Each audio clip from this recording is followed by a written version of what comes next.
So ওনারা দুইজনই দুই ভার্টিক্যালের, একজন এন্টারপ্রাইজ সাইড থেকে, একজন হচ্ছে স্টার্টআপ সাইড থেকে কাজ করতেছে। সো আমি প্রোগ্রাম শুরু করার আগে সবাইকে জাস্ট একটা জিনিস একটু ক্লিয়ার করি, সেটা হচ্ছে যে ডিসকাশনের মাঝখানে হয়তো বা সবার অনেকের অনেক কোশ্চেন অ্যারাইজ হইতে পারে, যে কথা নিয়ে, টপিক নিয়ে কথাবার্তা বলা হবে। সো বেটার হয় সবার কোশ্চেন গুলা যদি পসিবল হয় নোট ডাউন করে রাখা, অথবা আমাদের এই মিটিং লিংকে যে চ্যাট বক্স আছে ওইখানে কোশ্চেন গুলো জাস্ট কাকে করতে চাচ্ছেন সেটা বলে জাস্ট কোশ্চেন গুলো রেজ করে দিলে পরবর্তীতে আমরা একটু ফেজ বাই ফেজ কোশ্চেন গুলো নিয়ে আমরা ডিসকাস করতে পারবো। তো আমি আর লেট না করে মেইন এতে চলে যাচ্ছি। সো মৃদুল ভাই এন্ড শামীম ভাই, welcome in today's Thank session. you, Bhai, for having me. Thank you, John. Okay, so ভাই আপনাদের দুজনকে আমি অনুরোধ করবো যে আপনারা আপনাদের সম্পর্কে একটু যদি ব্রিফ করতেন সবাইকে, একটা জাস্ট আপনাদের ব্যাকগ্রাউন্ড সম্পর্কে, বা আপনারা এখন কোথায় আছেন, কি করতেছেন, এটা একটু জাস্ট শেয়ার করতেন। শাফিন ভাই আপনি শুরু করতে পারেন। Okay, so আমি তানভীর মুরসালিন শাফিন। আমি হলো কারেন্টলি প্রোডাক্ট ম্যানেজার হিসেবে কাটাবে আছি। আর এর আগে আমি ছিলাম হলো ডেকোরেশন গ্রুপে, ওখানে প্রোডাক্ট ম্যানেজার হিসেবে ছিলাম। আমার ক্যারিয়ার মূলত শুরু হয়েছিল 2020 দিকে ডিজাইন দিয়ে। দেন আমি আর কি শিফট করি প্রোডাক্ট ম্যানেজমেন্ট সেক্টরে। সো এই তো এখন প্রোডাক্ট ম্যানেজার হিসেবে কাজ করতেছি। আর সরি আমি একটু আস্তে কথা বলতেছি, কথা আজকে আমি ভালো শিখ, জাস্ট আমি কথা দিয়েছিলাম বলে আজকে জয়েন করছি। So I hope to understand করবেন।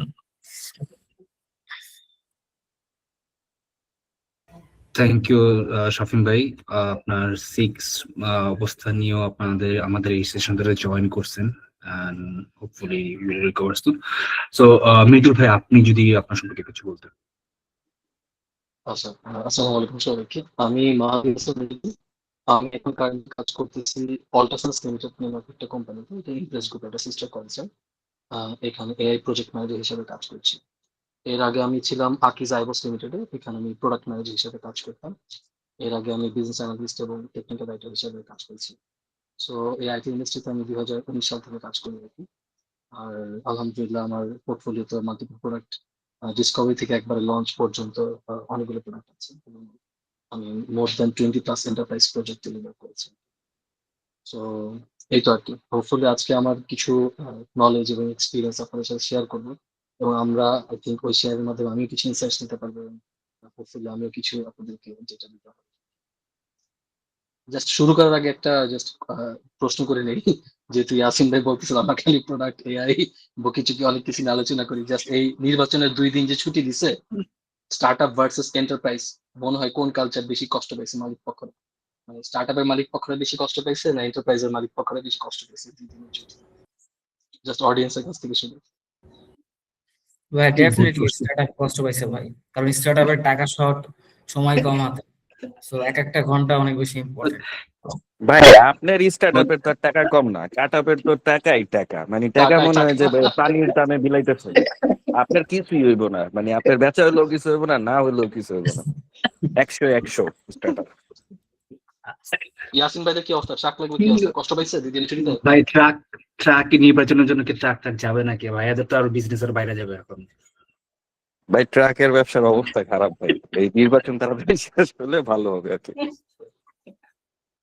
আরোগ্য কি অবস্থা জুনায়েদ ভাই? 2 দিনে কষ্ট পাইছে? আরোগ্য কে ভাই? আরোগ্য তো আরো সুযোগ সন্ধানী অবস্থায় আছে। কেউ মারামারি লাগলে, মাথা মাথা ফাটায় দিলে, ওষুধ টষুধ লাগলে আরোগ্য সাপ্লাই বাড়ায় দিবে। ভালো একটা স্কোপে মধ্যে আছে। আচ্ছা, এন্টারপ্রাইজ কোম্পানিতে কে কেউ আছে? মানে এই ফ্যান্সি স্টার্টআপ ছাড়া কারো কেউ আছেন?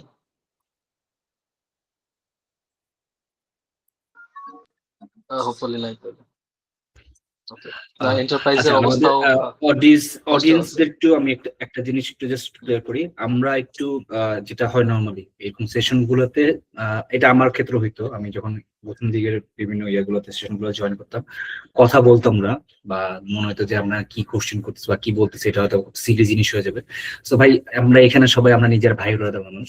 সো এখানে ওই কে কি বলতেছে রাইট রং ওগুলো নিয়ে চিন্তা ভাবনা না করে আপনার যা যেটা মনে হয় আপনারা জাস্ট ওপেনলি শেয়ার করবেন, তাহলে দেখবেন যে আমাদের এই সেশন গুলা মোর কি বলবো এঙ্গেজমেন্ট বা ইনসাইটফুল হবে আর কি। সো নিজেদের মধ্যে শাই ফিল না করে যে হ্যাঁ ভালো হবে কি না খারাপ হবে না এটা হয়তো বা খুব চাইল্ডিশ কোশ্চেন হয়ে যাচ্ছে বা সামথিং, এরকম চিন্তা না করে জাস্ট ডেলিভার ইট। সো তাহলে আর কি জিনিস আমাদের এই সেশন গুলোর মেইন পারপাসটা আর কি ক্লিয়ার হবে আর কি, আরো ফুলফিল হবে আর কি। তো আমরা প্রোগ্রামে ফিরে যাই। আমি প্রথমে হচ্ছে মৃদুল ভাই থেকে একটু শুরু করব, সেটা হচ্ছে যে এন্টারপ্রাইজ লেভেলে তো দেখা যায় যে প্রোডাক্ট ম্যানেজমেন্টের যেভাবে আপনারা কাজ করেন, এটার আপনারা যদি একটা যদি শর্ট একটা ব্রিফ আইডিয়া দেন, আপনার ডে টু ডে বেসিসে আপনাদের রেগুলারলি কোন কাজগুলো নর্মালি করা হয় এন্টারপ্রাইজ প্রোডাক্ট করার ক্ষেত্রে। আচ্ছা, তো জাস্ট আমি একটু বুঝার জন্য অডিয়েন্স যে আমরা এখানে ফ্রেশ গ্রাজুয়েট বা স্টুডেন্ট কজন আছে, আমরা কি হাত তুলতে পারি একটু বা হ্যান্ড রেজ করতে পারি? আহ, নাই মনে হয়, তাই না? তার মানে আমরা সবাই কোথাও না কোথাও জব করতেছি। হুম ওকে, ঠিক আছে, জাস্ট কনটেক্সট বুঝেছি।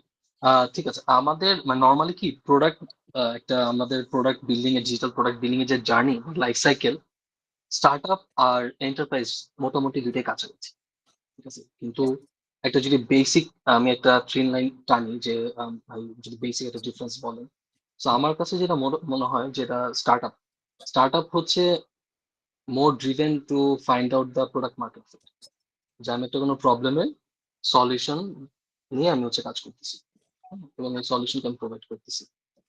আর এন্টারপ্রাইজ লেভেলের কি, এন্টারপ্রাইজ লেভেলে হচ্ছে আমরাও সেম, যে হচ্ছে আমরা কোনো প্রবলেমের সলিউশন প্রোভাইড করি, বাট ওই সলিউশনটা হচ্ছে আমার কোনো একটা অর্গানাইজেশন এবং সেই অর্গানাইজেশনের মানে থাকা এমপ্লয়ীদের জন্য বা ওই অর্গানাইজেশনের ওয়ার্কফোর্সদের জন্য।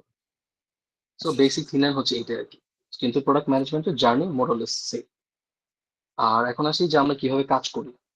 So, আমরা প্রথমে যখন এন্টারপ্রাইজের কোনো একটা প্রোডাক্ট বানাই, এই প্রোডাক্টটা আমাদের ডেফিনেটলি নিজস্ব আইডিয়াস, এক্সপিরিয়েন্স এবং মাল্টিপল ক্লায়েন্টের সাথে রিকোয়ারমেন্ট নেওয়ার পরে এই প্রোডাক্টটা একটি self product development life cycle চলতে থাকে। বাট এই প্রোডাক্টটাকে আলটিমেটলি একটা টাইমে প্রজেক্টে কনভার্ট করতে হয়। ধরুন এক্সাম্পল দিয়ে আমি আমি হচ্ছে লাস্ট যখন আকিজা আইবুসে ছিলাম, সো আমি একটা প্রোডাক্ট বানিয়েছিলাম, সেটার নাম হচ্ছে পিপল ডেস্ক। এটা বেসিক্যালি একটা হিউম্যান রিসোর্স ম্যানেজমেন্ট সিস্টেম। হ্যাঁ, সো একদিন আমার বস ফোন দিয়ে বলে মৃদুল এরকম একটা এইচআর এন্ড পেরোল সফটওয়্যার বানাতে হবে, নাম ঠিক করো। পরে সন্ধ্যার মধ্যে আমি আর একজন ইউএক্স ডিজাইনার ভাই বলে নাম ঠিক করছি, নাম দিয়েছি পিপল ডেস্ক। হ্যাঁ, তারপর আমাদের যেহেতু এর আগে পূর্বে কিছু এক্সপিরিয়েন্স ছিল এইচআর এন্ড পেরোলে কাজ করে, এবং আমরা হচ্ছে 2-3টা ইন্টারন্যাশনাল প্রোডাক্টের সাবস্ক্রিপশন নেই, কিছু লোকাল প্রোডাক্টের সাথে কথাবার্তা বলি, করে আমরা আমাদের ওই আহ, কি বানাইতে চাই, কিভাবে বানাবো, মাইলস্টোন গুলো কি কি হবে, এই জিনিসপত্র সব সেট করছি। সেট করে দেন হচ্ছে আমরা ওই প্রোডাক্টে দেন ডিজাইন করছি, হ্যাঁ, তারপর ডেভেলপমেন্টে পাঠাইছি, টেস্টিং হয়েছে, এরকম করেই মানে বেসিক যে লাইফ সাইকেল আছে ওই লাইফ সাইকেল আমরা ফিল আপ করছি।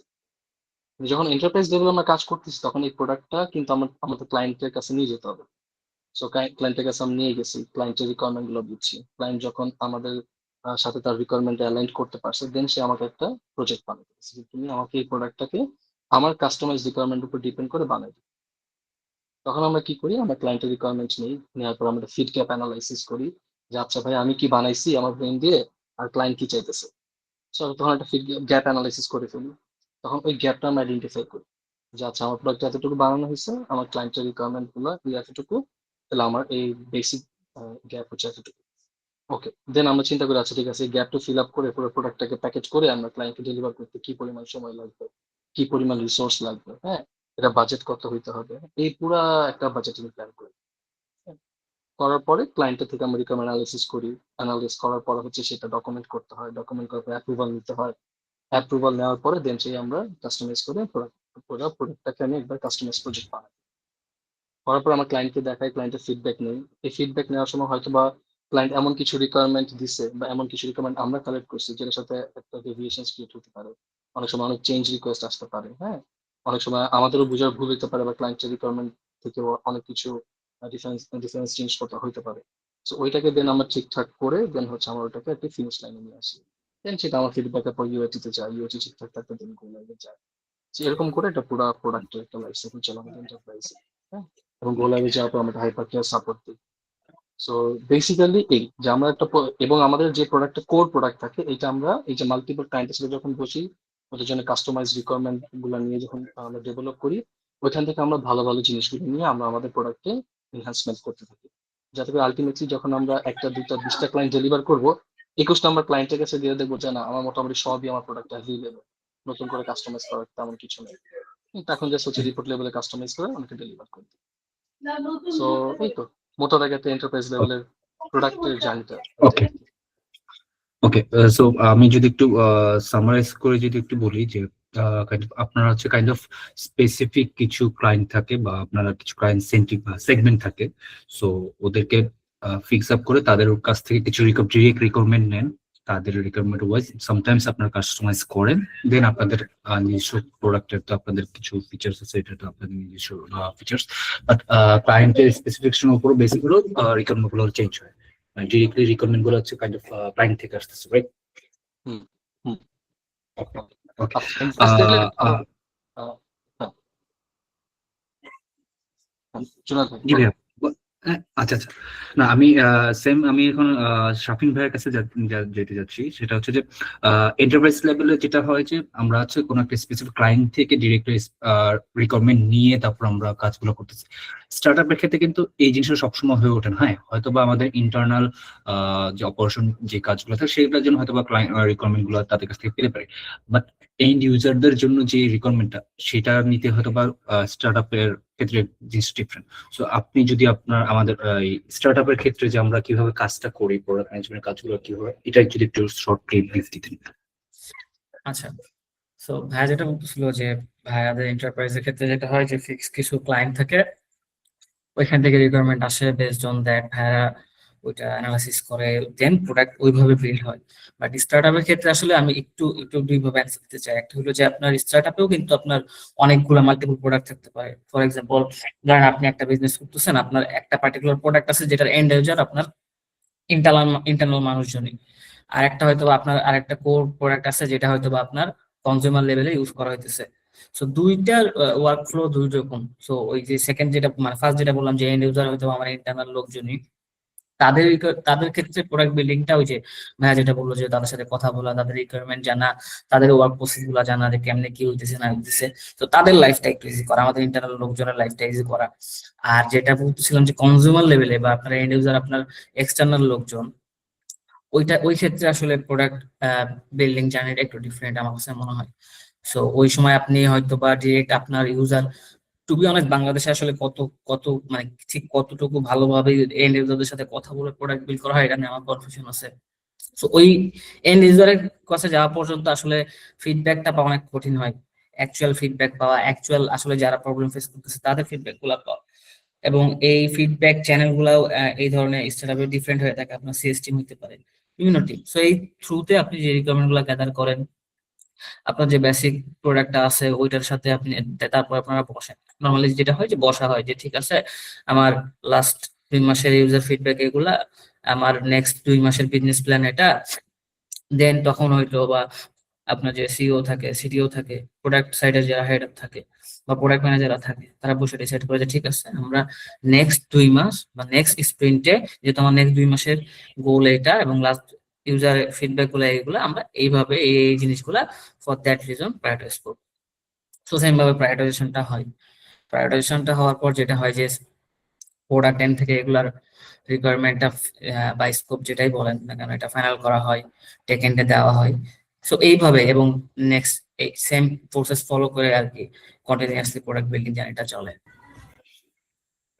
ওকে আমি শাফিন ভাইয়ের কাছে আমি একটু এক্সটেন্ড করতেছি যে আপনি যেটা বললেন যে আপনাদের টাস্ক বা আপনাদের কোনো ফিচার নিয়ে আসলে প্রায়োরিটাইজেশন করা হয় বেসিক্যালি। সো আপনাদের সাইডে স্টার্টআপের ক্ষেত্রে প্রায়োরিটাইজেশনটা আপনারা কিভাবে করে থাকেন, ইউজুয়ালি নরমালি কিভাবে করে থাকেন? কারণ যদি মাল্টিপল কোনটা আগে হবে কোনটা পরে, দেখা যাবে যে কোন একটা কাস্টমার বলতেছে আমার এই জিনিসটা খুবই দরকার, বাট দেখা যায় যে ওই জিনিসটা আবার অপারেশনাল আমার ইন্টারনাল কোন একটা কাজের সাথে কমপ্লিট করতেছে। তো সেই ক্ষেত্রে আপনারা প্রায়োরিটাইজেশনটা কিভাবে করে থাকেন? আচ্ছা ভাই, সো এই জায়গায় যেটা হয় যে ভাই স্টার্টআপের ফিডব্যাক চ্যানেল প্রচুর এবং রিকোয়েস্ট চ্যানেল প্রচুর, যে সবাই রিকোয়েস্ট করতেছে বা সবাই ফিডব্যাক দিতেছে। আপনার পুরো অর্গানাইজেশনে যত লোক আছে আপনার সবাই মিলে ফিডব্যাক দেয়, সবাই মিলে রিকোয়েস্ট করে যে এটা না এটা বানাইতে হবে, ওইটা না এটা। বাট যেটা বলতেছিলাম ফার্স্টের দিকে, যে সময় খুব হাতে কম থাকে স্টার্টআপের এন্ডে, সবাই আসলে ওই লেভেলের সুগার ড্যাডি থাকে না, সো সবার হাতে সময় কম থাকে, তারপরে আপনার রিসোর্স কম থাকে। সো স্টার্টআপে মূলত যেভাবে প্রায়োরিটেশনটা হয় যে ভাই ঠিক আছে আমি যদি আর্লি স্টেজ, খুবই আর্লি স্টেজ চিন্তা করি যে আমি কেবল বিজনেসটা শুরু করব, তাইলে এই জিনিসটা এমনি করা হয় যে ঠিক আছে আমার এই পার্টিকুলার বিজনেসটা শুরু করতে আমার কতটুকু জিনিস দরকার, অ্যাটলিস্ট কতটুকু জিনিস নিয়ে আমি মার্কেটে নামতে পারবো, এটা গেল। আর একটা হলো যে আপনি অলরেডি নামছেন, মার্কেটে নামছেন, দেন আপনি আস্তে আস্তে এভলভ করতেছেন, যে আপনার আপডেট নিয়ে আসতেছেন। তখন যেটা হয় যে ঠিক আছে ভাই আমার তো অলরেডি আমি বেসিক জিনিসপত্র নিয়ে মার্কেটে আসি, আমার এক্সট্রা কি হইলে আমার বিজনেসের রেভিনিউটা বাড়ে। তো আমি যদি এই জায়গায় একটু এক্সাম্পল দিই, আমি যখন কারেন্টলি যেখানে আসি, এখানে নর্মালি হয়েছিল যে আমরা লাস্ট ইয়ারের ফেব্রুয়ারি মাসে আমরা লঞ্চ করছিলাম অফিসিয়ালি। তখন আমি যে প্রোডাক্টটা দেখতেছি সেলার প্রোডাক্ট, এটা খুবই মিনিমাল, খুব বেসিক জিনিসপত্র নিয়ে লঞ্চ করা হয়েছিল। তো লঞ্চ করার পর যেটা হয়েছিল যে বিজনেস এন্ড থেকে, বিজনেস যারা আছে কমার্শিয়াল টিম, এদের প্রচুর রিকোয়ারমেন্ট ছিল, ভাই আমার এটা লাগবে, আমার এই প্রোডাক্টটা এটা লাগবে, না সেলাররা এটা করতে পারতেছে না। বাট নর্মালি আমরা যখন প্রায়োরিটেশন করতেছিলাম তখন আমরা দেখলাম যে ঠিক আছে এটা দিয়ে তো আমার বিজনেস হইতেছে, এখন কোনটা হইলে, কোন ফিচারটা হইলে বা কোন ইমপ্রুভমেন্টটা হইলে আমার রেভিনিউটা একটু বাড়ে। তো তখন আমরা হয়তো বা চিন্তা করে দেখলাম যে ঠিক আছে সবই তো আছে, বেসিক জিনিসপত্র আমরা কনসাইনমেন্ট নিয়ে আসি। তো কনসাইনমেন্ট ডিফারেন্ট থিং। সো এই ধরনের চিন্তা ভাবনা বা এই ধরনের প্রসেস গুলা ফলো করে মূলত আসলে স্টার্ট আপে প্রায়োরিটেশন গুলো হয়। টাইম হাতে শর্ট থাকে, রিসোর্স কম থাকে, এবং দ্রুত market fit, product market fit খুঁজে পাওয়া বা রেভিনিউ জেনারেট করা, এই ধরনের জিনিসপত্র গুলো এইভাবে হয়। মৃদুল ভাই, আপনাদের এন্টারপ্রাইজের ক্ষেত্রে মানে ভাই যেটা বললো যে স্টার্টআপের ক্ষেত্রে হচ্ছে অপারেশন অনেক রিকমেন্ড ইয়ে থাকে, এখন আপনাদের ক্ষেত্রেও কি সেম ইয়েটা হয়? কারণ আপনাদের যেহেতু এন্টারপ্রাইজ সেন্ট্রিক, তো আপনাদের যেহেতু স্টেক হোল্ডার স্পেসিফিক থাকে যে অমুক স্পেসিফিক অমুক ক্লায়েন্টের থেকে এই রিকোয়ারমেন্ট গুলো আসতেছে, সো আপনাদের ক্ষেত্রে কি সিমিলার প্রসেসেই কি কাজ করা হয়? ওকে ভাই, মানে প্রথমে বলি স্পেসিফিক, হ্যাঁ আমাদের স্টেক হোল্ডার আমাদের ডিফাইন থাকে, স্টেক হোল্ডার কারা, যেমন স্টেক হোল্ডার আমার ক্লায়েন্ট, স্টেক হোল্ডার হচ্ছে আমার সিস্টেম ওনার যারা, স্টেক হোল্ডার হচ্ছে আমার সিস্টেম বিল্ডার যারা, স্টেক হোল্ডার হচ্ছে আমার সিস্টেম ইউজার যারা। হ্যাঁ, সো স্টেক হোল্ডার আমাদের ডিফারেন্ট আছে। হ্যাঁ, কিন্তু যেটা হচ্ছে যে প্রথমে আমাদের এই যে ক্লায়েন্ট নেই, যে কোনো স্টেক হোল্ডারের ফিডব্যাক হোক বা ইস্যুস হোক বা কোনো চেঞ্জ রিকোয়েস্ট হোক বা ভালো মন্দ যাই কিছু হোক না কেন, এটা আমাদেরও কন্টিনিউয়াসলি, কিন্তু আমাদের একটা বেঞ্চমার্ক আছে। হ্যাঁ, যে এই বেঞ্চমার্কের মধ্যে হচ্ছে ওই পাইপলাইনের জিনিসপত্রগুলো আছে। কিন্তু দেখেন আমরা যেহেতু মাল্টিপল স্টেক হোল্ডার মেনটেন করি, তো মাল্টিপল স্টেক হোল্ডার কিন্তু রিকোয়ারমেন্ট ডিফারেন্ট। আমি আপনাকে এক্সাম্পল দিই, তারপর বুঝতে সুবিধা হবে। ধরেন আমার আজকে সিপিও আমাকে বলছে, মৃদুল আমাকে তুমি তোমার নেক্সট 2টা বা 3টা স্প্রিন্টের প্রোডাক্ট ব্যাকলগটা নিয়ে আসো। হ্যাঁ, ঠিক আছে, রেডি করে নিয়ে আসো। ওকে, তাহলে এই একটা কাজ দিল একই দিনে। ধরেন আমি আজকে আমার সানডে, আমার সকালে বললো যে তুমি এটা করো। আমার সিটিও আমার ডাক দিচ্ছে, মৃদুল তুমি একটা কাজ করো, তোমার গত স্প্রিন্টে আমাকে স্প্রিন্ট রিপোর্টটা নিয়ে আসো। আমি তো দেখবো আজকেও মানে সেম দিনে একই কাজ করলো। এবং ধরুন আমার ক্লায়েন্ট আমার ফোন দিয়েছে, মৃদুল ভাই আমার তো আজকে মাসের 1 তারিখ, আমি স্যালারি জেনারেট করতে গেছিলাম আপনার সফটওয়্যার থেকে, আমি দেখি আমার 50 জন মানুষের এই স্যালারি এই ইস্যুস, এটা তো ভাই আমার তাড়াতাড়ি ফিক্স করতে হবে, বলে আমার এই যে একটু পরে এটা স্যালারিটা জেনারেট করে আমার ব্যাংকে মেল করতে হবে, যেন ডিসবার্স হয়, বলে আমার এমপ্লয়াররা স্যালারি পাবে। দেখেন একই দিনে 3 ফোন আসলো, সকালবেলা 3 রিকোয়ারমেন্ট চলে আসছে। এক্সাম্পল দিচ্ছি, এখন বলেন আপনি হলে কোনটা পিক করবেন? মানে অডিয়েন্স, আমি জাস্ট আমার মানে যারা আমরা এখানে আছি, just আপনি বলেন তো কোনটা হলে আপনি পিক করবেন, মানে কোন প্রবলেমটা আপনি আগে প্রায়োরিটাইজ করবেন, কোনটা আগে সলভ করবেন? আমাদের অডিয়েন্স থেকে আমরা যে কেউ এটার অ্যান্সার দিতে পারি। স্যালারিটা, আনসার দেন। Salary, salary. Salary. Okay okay, আর কেউ আছে? মানে কোনো অন্য কিছু, যে না আগে তো আপনার বস সিপিও, আপনার বস এই সামলাতে পারতেছেন, আপনি আবার ক্লায়েন্ট সামলাতে পারছেন, ঠিক আছে। সো আর কেউ আছে যে আগে I বসকে believe, হ্যাপি রাখতে হবে, পরে ক্লায়েন্ট, না, মানে আই বিলিভ বসের হাতে ইনক্রিমেন্ট, বসের হাতে প্রমোশন? আচ্ছা, when the clients are happy then um, যদি প্রোডাক্টটা হচ্ছে বসের সলিউশন দেয়, so basically client should be happy না। এন্ড যদি ক্লায়েন্ট অ্যাকচুয়ালি আনহ্যাপি, তখন অ্যাকচুয়ালি ঘুরে এটা বসের ইয়ে থেকেই যাবে, স্টেক থেকে যাবে যে no this product is not good. And enterprise লেভেলে যেহেতু খুব স্কোপড ইউজার হয়, তো they are like let's say handpicked. So I believe fixing the client issue is a big win for boss as well. That's just my opinion. Absolutely ভাই correct. আমরা যদি framework নিয়ে চিন্তা করি, আমরা যখন কোনো রিকোয়ারমেন্টস পাই বা চেঞ্জ রিকোয়েস্ট পাই বা কোনো ফিডব্যাক পাই কোনো সাথে, আমরা কিন্তু একটা টাস্ক প্রায়োরিটাইজেশন ফ্রেমওয়ার্কে ফেলে দিই।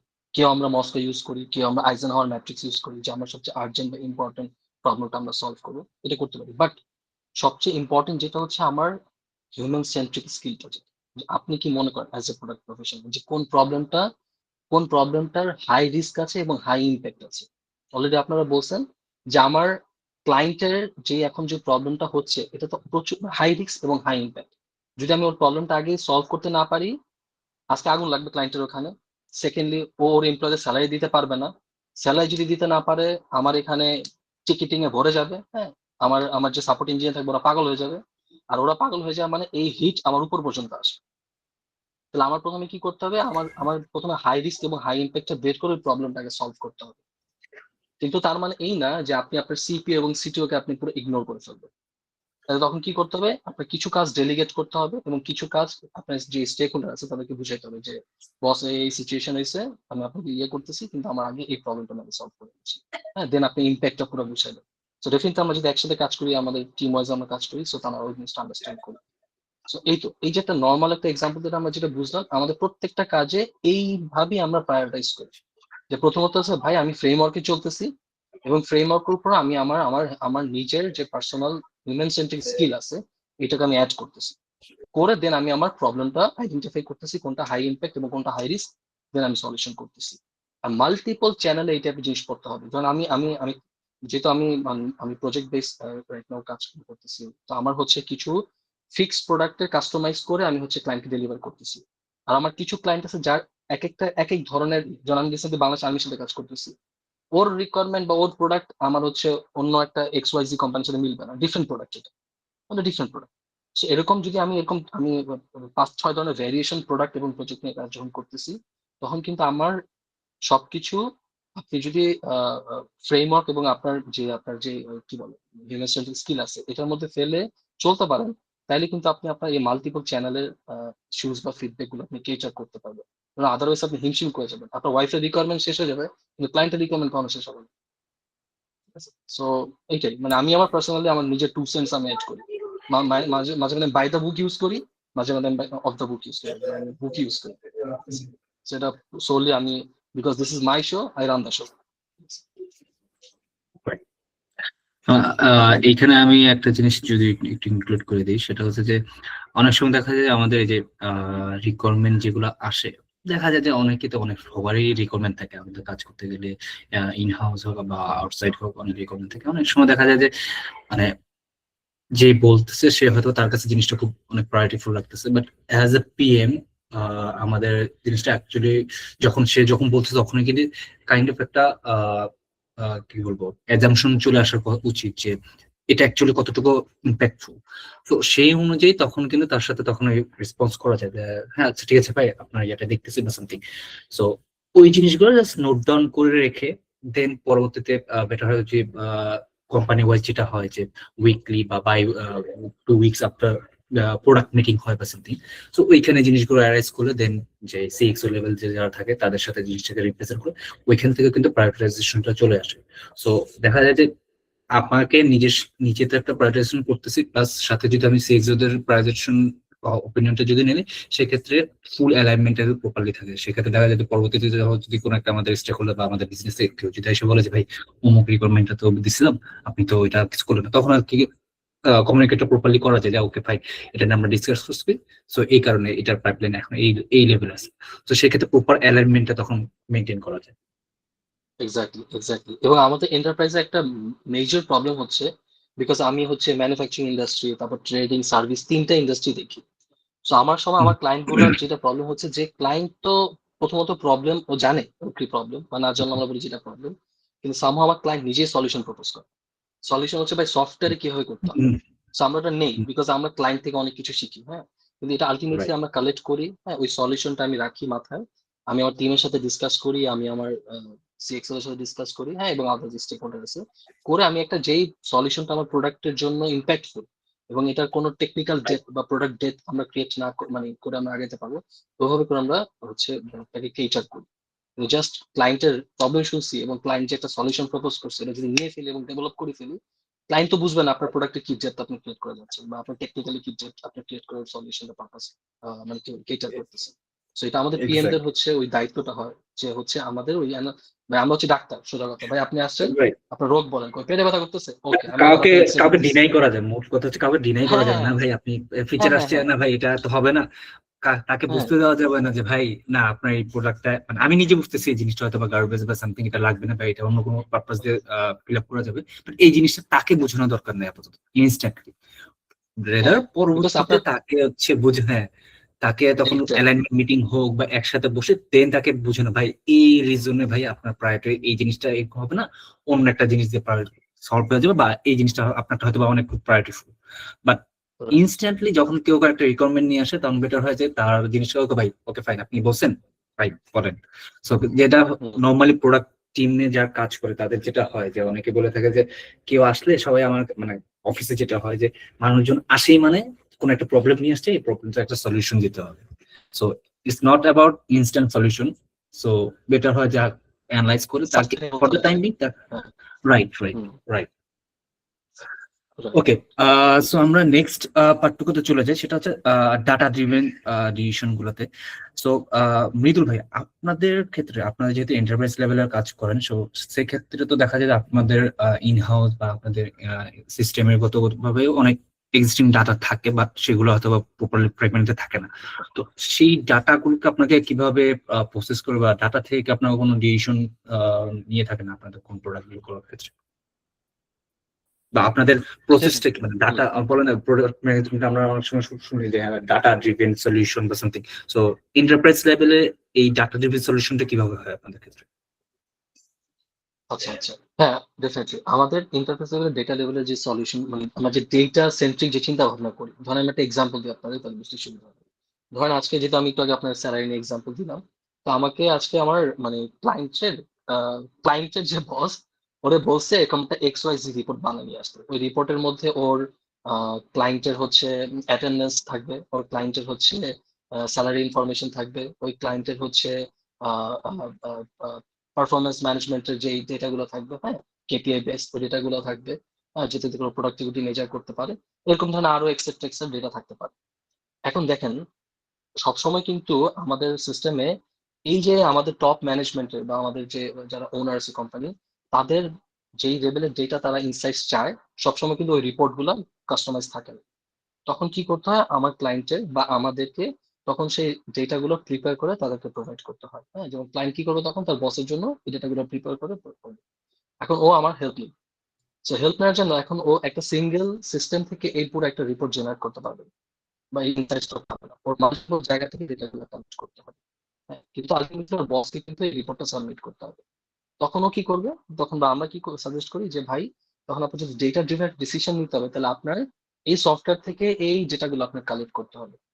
কিছু ডাটা হয়তো বা আপনার ম্যানুয়ালি আপনার প্রিপেয়ার করতে হবে, কিছু হয়তো বা যেটা আমাদের যেহেতু আমরা ডেটা নিয়ে কাজ করি, আমাদের এন্টারপ্রাইজ লেভেলের সমস্যাটা হচ্ছে কি আমরা নিজেদের সফটওয়্যার তো থাকি, আবার অনেক অনেক হচ্ছে কি বলে ইন্টিগ্রেটেড সফটওয়্যারও একসাথে কানেক্টেড থাকে। ধরেন আজকে আমার থেকে আমার একটা ক্লায়েন্ট একটা এইচআর পেরোল সফটওয়্যার নিছে, কিন্তু ওর একটা এক্সিস্টিং ইআরপি সলিউশন আছে, তার মানে কি ওর ইআরপির সাথে আমার এইচআর পেরোলটা ইন্টিগ্রেট করতে হচ্ছে। ও তখন কি করছে, ও আরেকটা কোম্পানি থেকে শুধুমাত্র ধরেন অ্যাটেন্ডেন্স ডিভাইস আর অ্যাটেন্ডেন্সটা আগে চালাইতো আর কি, হ্যাঁ, মানে আমার সফটওয়্যার থেকে নেয়নি, ও ওখান থেকে চালাইছে এক্সওয়াইজি কোম্পানি। তো এরকম একটা হচ্ছে তিনটা সফটওয়্যার হয়ে গেছে একসাথে, হ্যাঁ, একটা পুরা একটা অপারেশন চালানোর জন্য। তখন ওর কাছে কিন্তু এই ডেটাটা প্রিপেয়ার করার জন্য একটা ঝামেলা হয়ে যায়, এবং বা ওর বস যে ওকে রিকোয়েস্ট করছে এইটা ডেটাটা ইনসাইটসটা প্রোভাইড করার জন্য একটা ঝামেলা হয়ে যায়। তখন আর কি করতে হয় যে আপনার হচ্ছে এই ডেটাগুলো এই জায়গা থেকে কালেক্ট করতে হয়, ওই ডেটাগুলো ওই জায়গা থেকে কালেক্ট করতে হয়, করে হচ্ছে দেন একটা একটা ম্যানুয়াল রিপোর্ট করতে হয়, যেটা হচ্ছে ক্লায়েন্টকে প্রোভাইড করে। এটা হচ্ছে ওর জন্য কোনো। আর আমাদের জন্য যখন কি আমরা যখন প্রোডাক্টে কোনো ডিসিশন নিতে হয় তখন আমি দেখি যেমন হচ্ছে ধরেন আমার আমার একটা ইআরপি সলিউশন আমাদের আছে, আমি দেখতে পারতেছি আমার কোন ইউজার কোন ডকের মধ্যে মানে কোন ইন্টারফেসের মধ্যে কতক্ষণ টাইম স্পেন্ড করতেছে। তাহলে আমি বুঝতে পারতেছি যে আমার এটা করতে ম্যানুয়ালি 5 মিনিট সময় লাগতেছে, আমার ক্লায়েন্টের হাফ অ্যান আওয়ার সময় লাগতেছে। প্রবলেমটা কোথায় হচ্ছে? সো ওইখান থেকে কিন্তু আমি আমার ওই ইন্টারফেসের ইউজার এক্সপিরিয়েন্সটা নিয়ে চিন্তা করতে পারি। হ্যাঁ, নাম্বার ওয়ান। নাম্বার টু হচ্ছে আমি আমার আহ, কোনো ডেটা কনস্ট্রেন্স আছে কিনা সেটা আমি ফাইন্ড আউট করছি আমার ডেটা থেকে। যেমন হচ্ছে আমি দেখতে পাচ্ছি যে এই ডেটাটা অ্যাকচুয়ালি মেক সেন্স করে। হ্যাঁ, সো আমি করে করে আমি দেখি যে এটা কি আমার সফটওয়্যারের প্রবলেম, ডেটা ড্রিফট হচ্ছে না কন্টেক্সট ড্রিফট হচ্ছে। যেমন আমি যখন এআই নিয়ে কাজ করি, সো আমাদের এআই প্রোডাক্টের মধ্যে মেইন হচ্ছে ডেটা, জেম মানে একটা জেম হচ্ছে ডেটা। সো আমরা যখন দেখি আমার মডেলের কোনো মানে অ্যাকুরেসি কমে যাচ্ছে, তো আমি দেখছি হ্যাঁ অ্যাকুরেসি কেন করলি, গত মাস ঠিক ছিল, তখন দেখি যাচ্ছে ঠিক আছে আমার কি কোনো ডেটা ড্রিফট হচ্ছে, মানে ডেটাতে কোনো ঝামেলা হচ্ছে না, কোনো কন্টেক্সট ড্রিফট হচ্ছে না, আমি কন্টেক্সট পুরো চেঞ্জ করতে হবে। সো এইটা করে আমাদের প্রত্যেকবার হচ্ছে পারফরমেন্স ইভালুয়েশন করতে হয়, যাতে করে আমরা বুঝতে পারি যে আমাদের যে সিস্টেমটা আমরা রান করতেছি অ্যাকুরেসি আমরা ধরে রাখতে পারতেছি কিনা, বা আছে কোনো ইনসাইটস আমার থেকে চাওয়া হয়েছে, আমি কিন্তু আমার সিস্টেম থেকে বা আমি এসকিউএল থেকে বা আমি কিছু ম্যানুয়াল ইনপুট করে আমি হচ্ছে পুরো একটা ডেটা রিপোর্ট তৈরি করতে হয়, বা আমাদের ডিসিশন নেওয়ার জন্য একটা ফ্রেমওয়ার্ক তৈরি করতে হয়, যাতে করে হচ্ছে আমরা আমার ক্লায়েন্টকে এবং আমাদের নিজেদের টিমকেও ইনসাইটসটা প্রোভাইড করতে পারি। সো বোথ আমাদের নিজেদের কাজের জন্য এবং আমার ক্লায়েন্টকে হেল্প করার জন্য আমরা অনেক ডেটা ড্রিভেন ডিসিশনস নিই। সেটা আমাদের সিঙ্গেল প্ল্যাটফর্ম থেকেও নেই, যেহেতু আমরা ইন্টিগ্রেটেড, আমরা অনেক লেগেসি সফটওয়্যারের সাথে কাজ করতে হয়, সো ইন্টিগ্রেটেড সলিউশন থাকে অনেক। সো ওইখান থেকেও ব্যাপারগুলো কালেক্ট করে ইয়ে করি। হোপফুলি আমি বেশি গলায় ফেলিনি। না, ক্লিয়ার করছেন ভাই, ইজিলি ক্লিয়ার করছেন। আমরা একটু অডিয়েন্স একটু জাস্ট একটু জিনিস করি, ইনফর্ম করি, সেটা হচ্ছে যে তানভীর ভাই একটু খুব সিরিয়াস লেভেলের সিক। সো উনি আনফরচুনেটলি হচ্ছে আমাদের এখান থেকে লিভ করেছে। ওনার অলমোস্ট 103 ডিগ্রি জ্বর। সো অ্যাটলিস্ট অনেক ট্রাই করছে, but for some reason medical পারপাসে হয়তো বা তাকে লিভ নিতে হয়েছে। সো এটা আমরা না পারি, আমরা যদি এর মাঝখান থেকে, যেহেতু শাফিন ভাই লিভ নিয়েছে, তো এখান থেকে আই থিঙ্ক আমি সাদমান যদি ভাই আছে।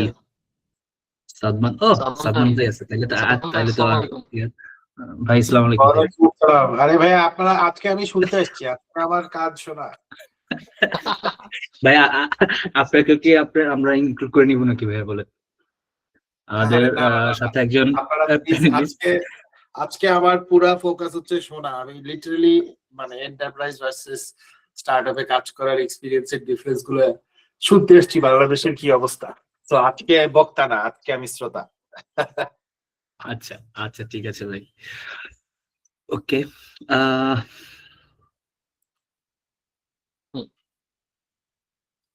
ওকে, আমি যদি স্টার্টআপ, যেহেতু আমি স্টার্টআপে আছি, তো সেক্ষেত্রে আমিও যদি বলি যে স্টার্টআপের ক্ষেত্রে ডাটা ড্রিভেন ডিসিশন গুলোতে যদি যেটা হয়, নর্মালি যদি একদম ইনিশিয়াল লেভেলে যদি ইয়ে হয়, কোম্পানি হয়, সেই ক্ষেত্রে তারা হয়তো ডাটার দিকে অতটা ফোকাস থাকে না নর্মালি, যেটা হয়।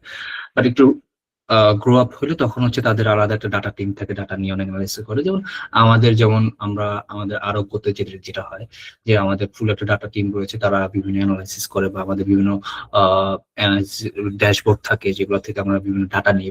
আবার প্লাস আমরা হচ্ছে আমাদের কিছু ফোরকাস্টিং মডেল আছে, যেটার উপর বেস করে হচ্ছে নর্মালি আমরা সেলস কিরকম হবে না হবে, নেক্সট মান্থে কোন প্রোডাক্ট গুলো নিবো না নিবো, সেগুলো একটা প্রেডিকশন নিয়ে রেখে। বাট এইখানে নর্মালি অ্যাজ এ পিএম ডাটাটা খুব স্টার্টআপের জন্য খুব ইম্পর্টেন্ট, বিকজ অফ স্টার্টআপ হিসেবে কিন্তু আমি চাইলে যে কোনো একটা ফিচার কিন্তু আমি ওটা নিয়ে কাজ করা শুরু করতে পারি না, যদি না সেটা আমার ইম্প্যাক্টফুল হয়, প্লাস সেটা আমার কাস্টমারের জন্য বেনিফিটেড হয়, প্লাস আমার ডাটা থেকে আমি যদি বুঝতে পারি যে হ্যাঁ এটা আমার প্রপার রেভিনিউ জেনারেট করবে বা সামথিং। এখন সেক্ষেত্রে আমি যে কোনো একটা টাস্ক নিয়ে, যে কোনো একটা রিকোয়ারমেন্ট নিলে, সেই রিকোয়ারমেন্টটা আমার ডাটা আমাকে বলবে যে ওকে ফাইন, কারেন্টলি হচ্ছে এত পরিমাণ এই ইউজেসটা হচ্ছে, এই ইউজের উপর বেস করে এই জিনিস এই জায়গায় প্রবলেম ফেস করতেছে। তখন কিন্তু আমি ইজিলি ফিগার আউট করতে পারবো আমার কি কাজ করতে হবে। যেমন দেখা যায় অনেক রিকোয়ারমেন্ট যেগুলো আসে, রিকোয়ারমেন্ট আসার পর 3-4টা রিকোয়ারমেন্ট যদি থাকে, সেই 3-4টা রিকোয়ারমেন্ট থেকে কিন্তু আমি ডাটার ওই রিকোয়ারমেন্ট বেসিস আমার যে ডাটাগুলো আমার এক্সিস্টিং সিস্টেমে আছে সেটা উপর অ্যানালাইজ করে কিন্তু আমি প্রায়োরিটাইজেশন করতে পারবো। তো সেক্ষেত্রে স্টার্ট আপের জন্য ডাটাটা খুব আমি বলবো যে অ্যাজ এ পিএম যারা নাকি ডাটা অ্যানালাইসিস করার ক্যাপাবিলিটি রাখে বা স্কিলটা আছে, তারা যদি ডাটা নিয়ে যদি তাদের প্রোডাক্ট ক্রিয়েশন গুলো দেয়, সেক্ষেত্রে দেখা যায় যে প্রোডাক্টটার ফিজিবিলিটিও খুব স্ট্রং হয়। And দেখা যায় যে এটার যে অ্যাকচুয়াল আউটকাম, সেই আউটকামটা প্রপারলি গ্যাদার করা যায়। আচ্ছা, মানে আর কেউ আছে কি অ্যাড করতে চায় অডিয়েন্স থেকে যেটা নিয়ে? খুবই একটা feel free interesting to area. Feel হ্যাঁ, ফিল খুবই ফিল ইন্টারেস্টিং ফ্রি এরিয়া, তাহলে টু সে। আমরা ইনসাইটস পাবো আর কি। হ্যাঁ, সাইদ মাহিয়ান ভাই প্লিজ।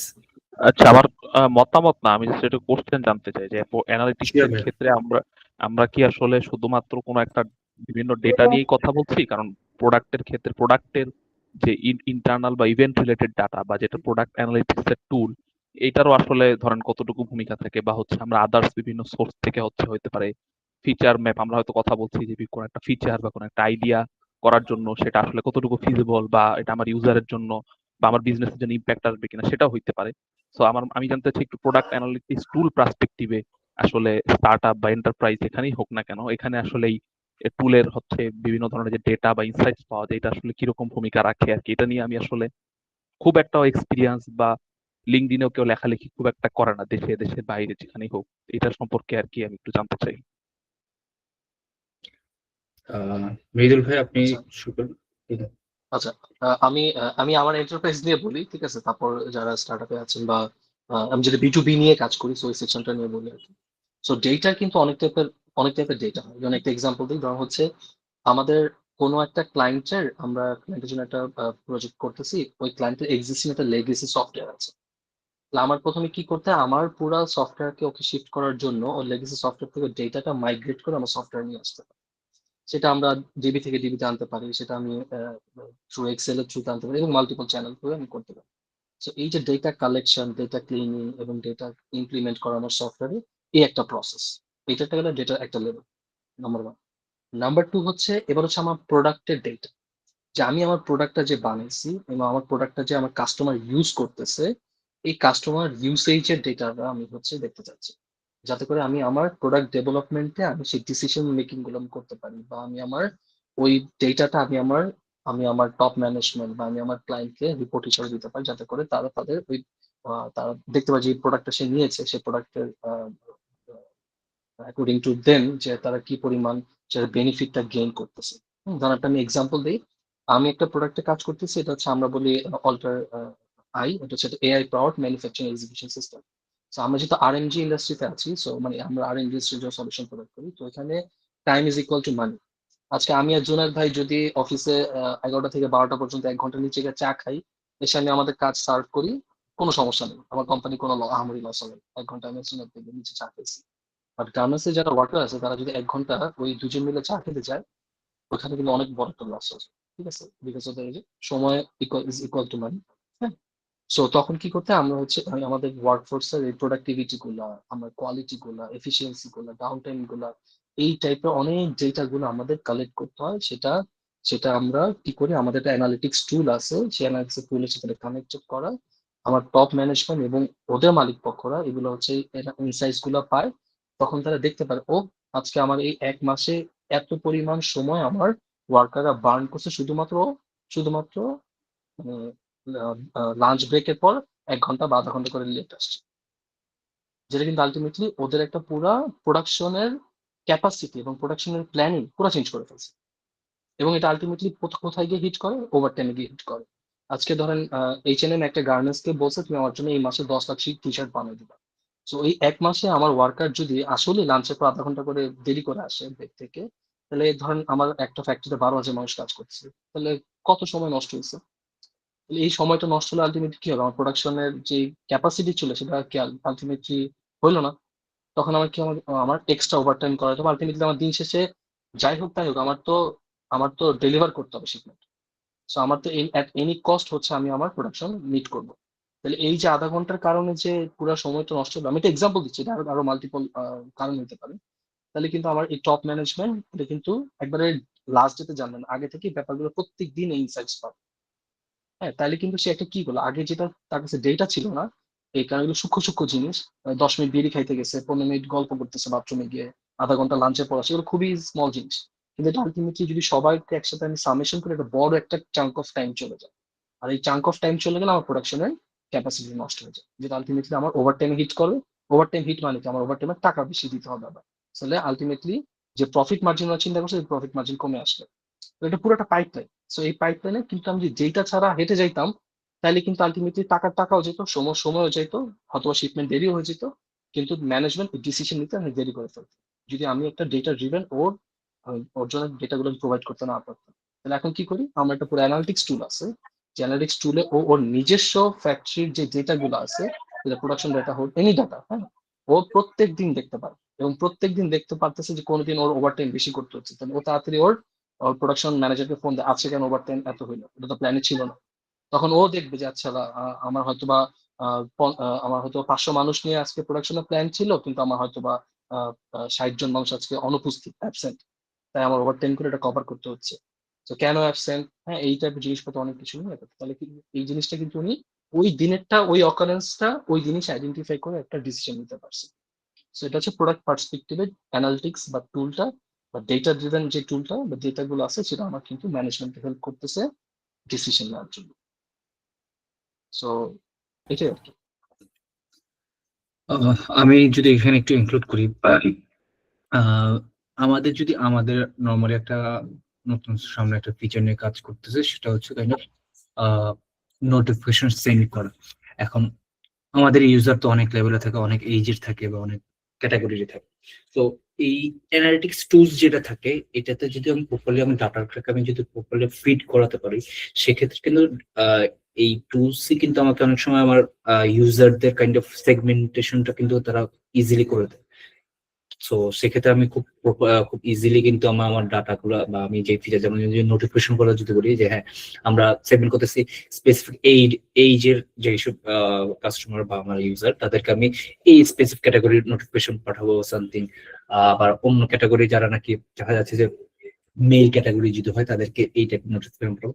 তো এই টাইপের কাজগুলো বা এই টাইপের অ্যানালিটিক্স গুলো আমি কিন্তু অ্যানালিটিক্স থেকে খুব ইজিলি বের করতে পারি, এন্ড সেটার উপর বেস করে কিন্তু আমার প্রোডাক্টের ফিচারটা আমি সেভাবে ডেভেলপ করতে পারি। ইভেন ইফ দেখা যায় অপারেশন বেস কোম্পানিগুলোতে ক্ষেত্রে দেখা যায় বিভিন্ন এই অ্যানালিটিক্স টুল গুলো থেকে বা আমরা বিভিন্ন টাইপের ড্যাশবোর্ড ক্রিয়েট করি। লাইক যদি কোনো ডেলিভারি অপারেশন যদি থাকে, সেক্ষেত্রে দেখা যায় ডেলিভারি মান্থলি বা ডেইলি আমার কি পরিমাণ ডেলিভারি হচ্ছে, সেখানে কিন্তু আমি খুব ইজিলি আমার ড্যাশবোর্ড আমি দেখতে পারতেছি। আর ওটার থেকে কিন্তু আমি একটা ডিসিশন নিতে পারতেছি, ওকে ফাইন, আমার রেগুলার বেসিসে আমার কন্টিনিউয়াস স্টিল মানে আমার একটা গ্রোথ রেট আছে, অথবা আমার এটা ডাউন খাচ্ছে, বা আমার হয়তো প্রপার যে টার্গেট, সেই টার্গেট ফিল করতেছে না প্রপারলি, বা ইনস্ট্যান্টলি আমি সেটা কিন্তু আইডেন্টিফাই করতে পারি।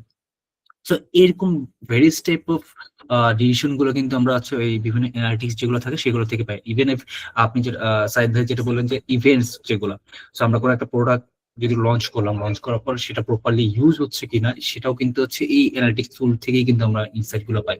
যে তখন আমরা হ্যাঁ, এই আমি কোনো একটা, ধরুন সাপোজ আমি একটা কোনো একটা বাটন একটা অ্যাড করলাম, এই বাটনটা প্রপারলি ইউজ হচ্ছে কিনা, নাকি এটা ইউজ না করে অন্যখানে কোনো কেউ রিটেনশন হয়ে যাচ্ছে, বা চান্স রেট আমার বাড়তেছে কিনা। সো এই ডিসিশন গুলো নর্মালি আমরা হচ্ছে এই অ্যানালিটিক্স টুলস গুলো থেকে আমরা গেদার করে থাকি। এন্ড এক একজন এক একটা ইউজ করে, কেউ গুগল অ্যানালিটিক্স ইউজ করে, কেউ হচ্ছে মিক্স প্যান ইউজ করে। এটা ভ্যারি করে, এটা company wise company. It doesn't matter actually company. Right, মানে মোরলেস সবগুলাই একই একই টাইপের পারপাস সার্ভ করে, আর যার যেটাতে ফ্লেক্সিবিলিটি হবে। তো দিন শেষে হচ্ছে ভাই, Thank you. আমার টুল না, আমার হচ্ছে যে আমার প্রোডাক্টের বেটারমেন্টের জন্য, যেটা আমার হচ্ছে প্রোডাক্টের এনহ্যান্সমেন্টে কাজ করবে, আমার কাস্টমারকে আমি যদি কোনো বেনিফিট দিতে চাই, বা আমার নিজস্ব প্রোডাক্টের যেই ব্রেনস্টর্মিং আছে, এই পার্টগুলোতে যে ডেটা দরকার, সেই ডেটাটা কিন্তু আমি Right. এখান থেকে কালেক্ট করতে পারি। সেটা আপনার Right. ম্যানুয়াল হোক, বা সেটা আপনার কোনো অ্যানালিটিক্স টুলের সাথে, থার্ড পার্টি হোক, অ্যানালিটিক্স টুলের সাথে ইন্টিগ্রেটেড হোক, সেটা আপনি কালেক্ট করে আপনি কিন্তু প্রোডাক্ট ডিসিশন এবং আপনি মাল্টিপল ডিসিশন আপনি কিন্তু কাজে দিতে পারেন। শিবলি ভাই, আপনি মনে হয় হ্যান্ড রেজ করেছেন কিছু একটা কারণে, যদি একটু বলতেন। হ্যাঁ ভাইয়া, ও আমি হচ্ছে কোশ্চেনটা লিখে দিয়েছি। আমার কোশ্চেন হচ্ছে, মৃদুল ভাই মডেল ইভ্যালুয়েশনের কথা বলতেছিল এবং ডাটা ড্রিভেন অ্যানালিটিক্স থেকে হচ্ছে ফিচার্স ইম্পোজ করা বা ওগুলা ডেভেলপ করা এগুলা ইয়ে হয়।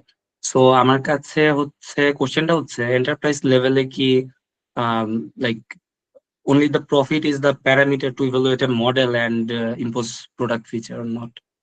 So yeah. আচ্ছা আচ্ছা। সো মানে আমরা যেহেতু যারা মানে অলরেডি এআই নিয়ে আমরা অনেক কথা বলছি, লাজিমও কালকে সাবমিট আছে, আমরা অনেক কথা বলছি আর কি, হ্যাঁ। সো অ্যাকচুয়ালি ডিপেন্ড করে যে আমি কোন টাইপের এআই প্রোডাক্ট নিয়ে কাজ করতেছি। ধরেন আজকে আমি আরএনজি ইন্ডাস্ট্রি, ম্যানুফ্যাকচারিং ইন্ডাস্ট্রি একটা এআই প্রোডাক্ট নিয়ে কাজ করতেছি। তো আমার ওই এআই প্রোডাক্টের একটা অ্যাকুরেসির একটা বেঞ্চমার্ক থাকে, যে ভাই আমি যদি 90% অ্যাকুরেসি নিয়ে আসতে পারি তাহলে আমার জন্য চলবে।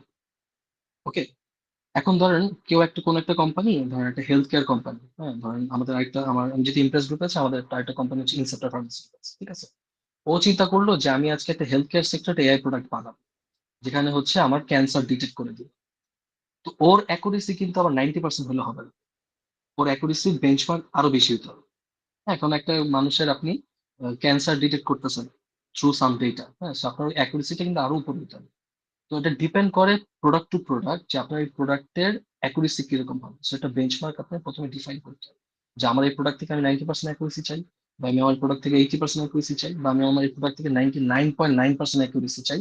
তো এটা এখনো হয় নাই পৃথিবীতে, ঠিক আছে। সো এই অ্যাকুরেসি আমি চাই। সো এটার উপর ডিপেন্ড করে আপনি হচ্ছে কোন মডেল ইউজ করতেছেন, সেই মডেলের হচ্ছে আপনি কি পরিমাণ ডেটা, আপনি তাকে কত ডেটার উপর সেই মডেলকে আপনি ট্রেন করতেছেন, এবং আলটিমেটলি আপনার সেই মডেল কি পরিমাণ আপনার পারফর্ম করতেছে। হ্যাঁ, আপনার আমরা কনফিউশন ম্যাট্রিক্স ইউজ করি ডেটা মডেলের পারফরমেন্স ইভ্যালুয়েশনের জন্য, তো তখন আপনি দেখতে পাবেন যে আপনার মডেল কি পারফর্ম করতেছে। সো এটার উপর ডিপেন্ড করে হচ্ছে আমরা ডিসিশনস নিই। হ্যাঁ, এবার আসি প্রফিটে কি। ডেফিনেটলি আমরা যেহেতু ব্যবসা করতেছি, তো আমাদের তো প্রফিট নিয়ে চিন্তা করতে হবে। কিন্তু প্রফিট আপনি তখন করতে পারবেন যে আপনি যে প্রোডাক্টটা বানাচ্ছেন, সেই প্রোডাক্টটা আপনার কাস্টমারকে ভ্যালু এড করতেছে। আর কাস্টমার যদি ভ্যালু অ্যাডেড হয়, তাহলে আপনার অটোমেটিক্যালি বিজনেসে ভ্যালু অ্যাড হবে। ঠিক আছে, আপনি হেলথ কেয়ার ফার্মাসিউটিক্যালস এর জন্য বা কোনো একটা ইয়ের জন্য আপনি একটা প্রোডাক্ট বানাইছেন যে ক্যান্সার ডিটেক্ট করবে, 80-90% হলে আপনি রেজাল্ট দিয়ে দিতেছেন, এবং আপনি দেখবেন ভুলভাল রেজাল্ট দিতেছেন, তাহলে আলটিমেটলি কাস্টমার ভ্যালু পাবে? ডেফিনেটলি না। আর যদি কাস্টমার ভ্যালু না পায়, ও তো আপনার প্রোডাক্টটা চালাবে না। সো আপনার প্রোডাক্ট নিবেও না, ক্যান্সেল। যে আপনার প্ল্যান ছিল, আপনার যে প্রফিট মার্জিন এখান থেকে গেইন করবেন, সেটাও আপনার cancel. So ultimately business of loss. So এটা পুরো ডিপেন্ড করে হচ্ছে আপনার প্রোডাক্ট টু প্রোডাক্ট, যে আপনার ওই অ্যাকুরেসি বেঞ্চমার্কটা কত হবে, সেই অনুযায়ী আপনি বেঞ্চমার্ক করে যে আপনার কাস্টমারকে আপনি ভ্যালু অ্যাড মানে করতে পারতেছেন কিনা।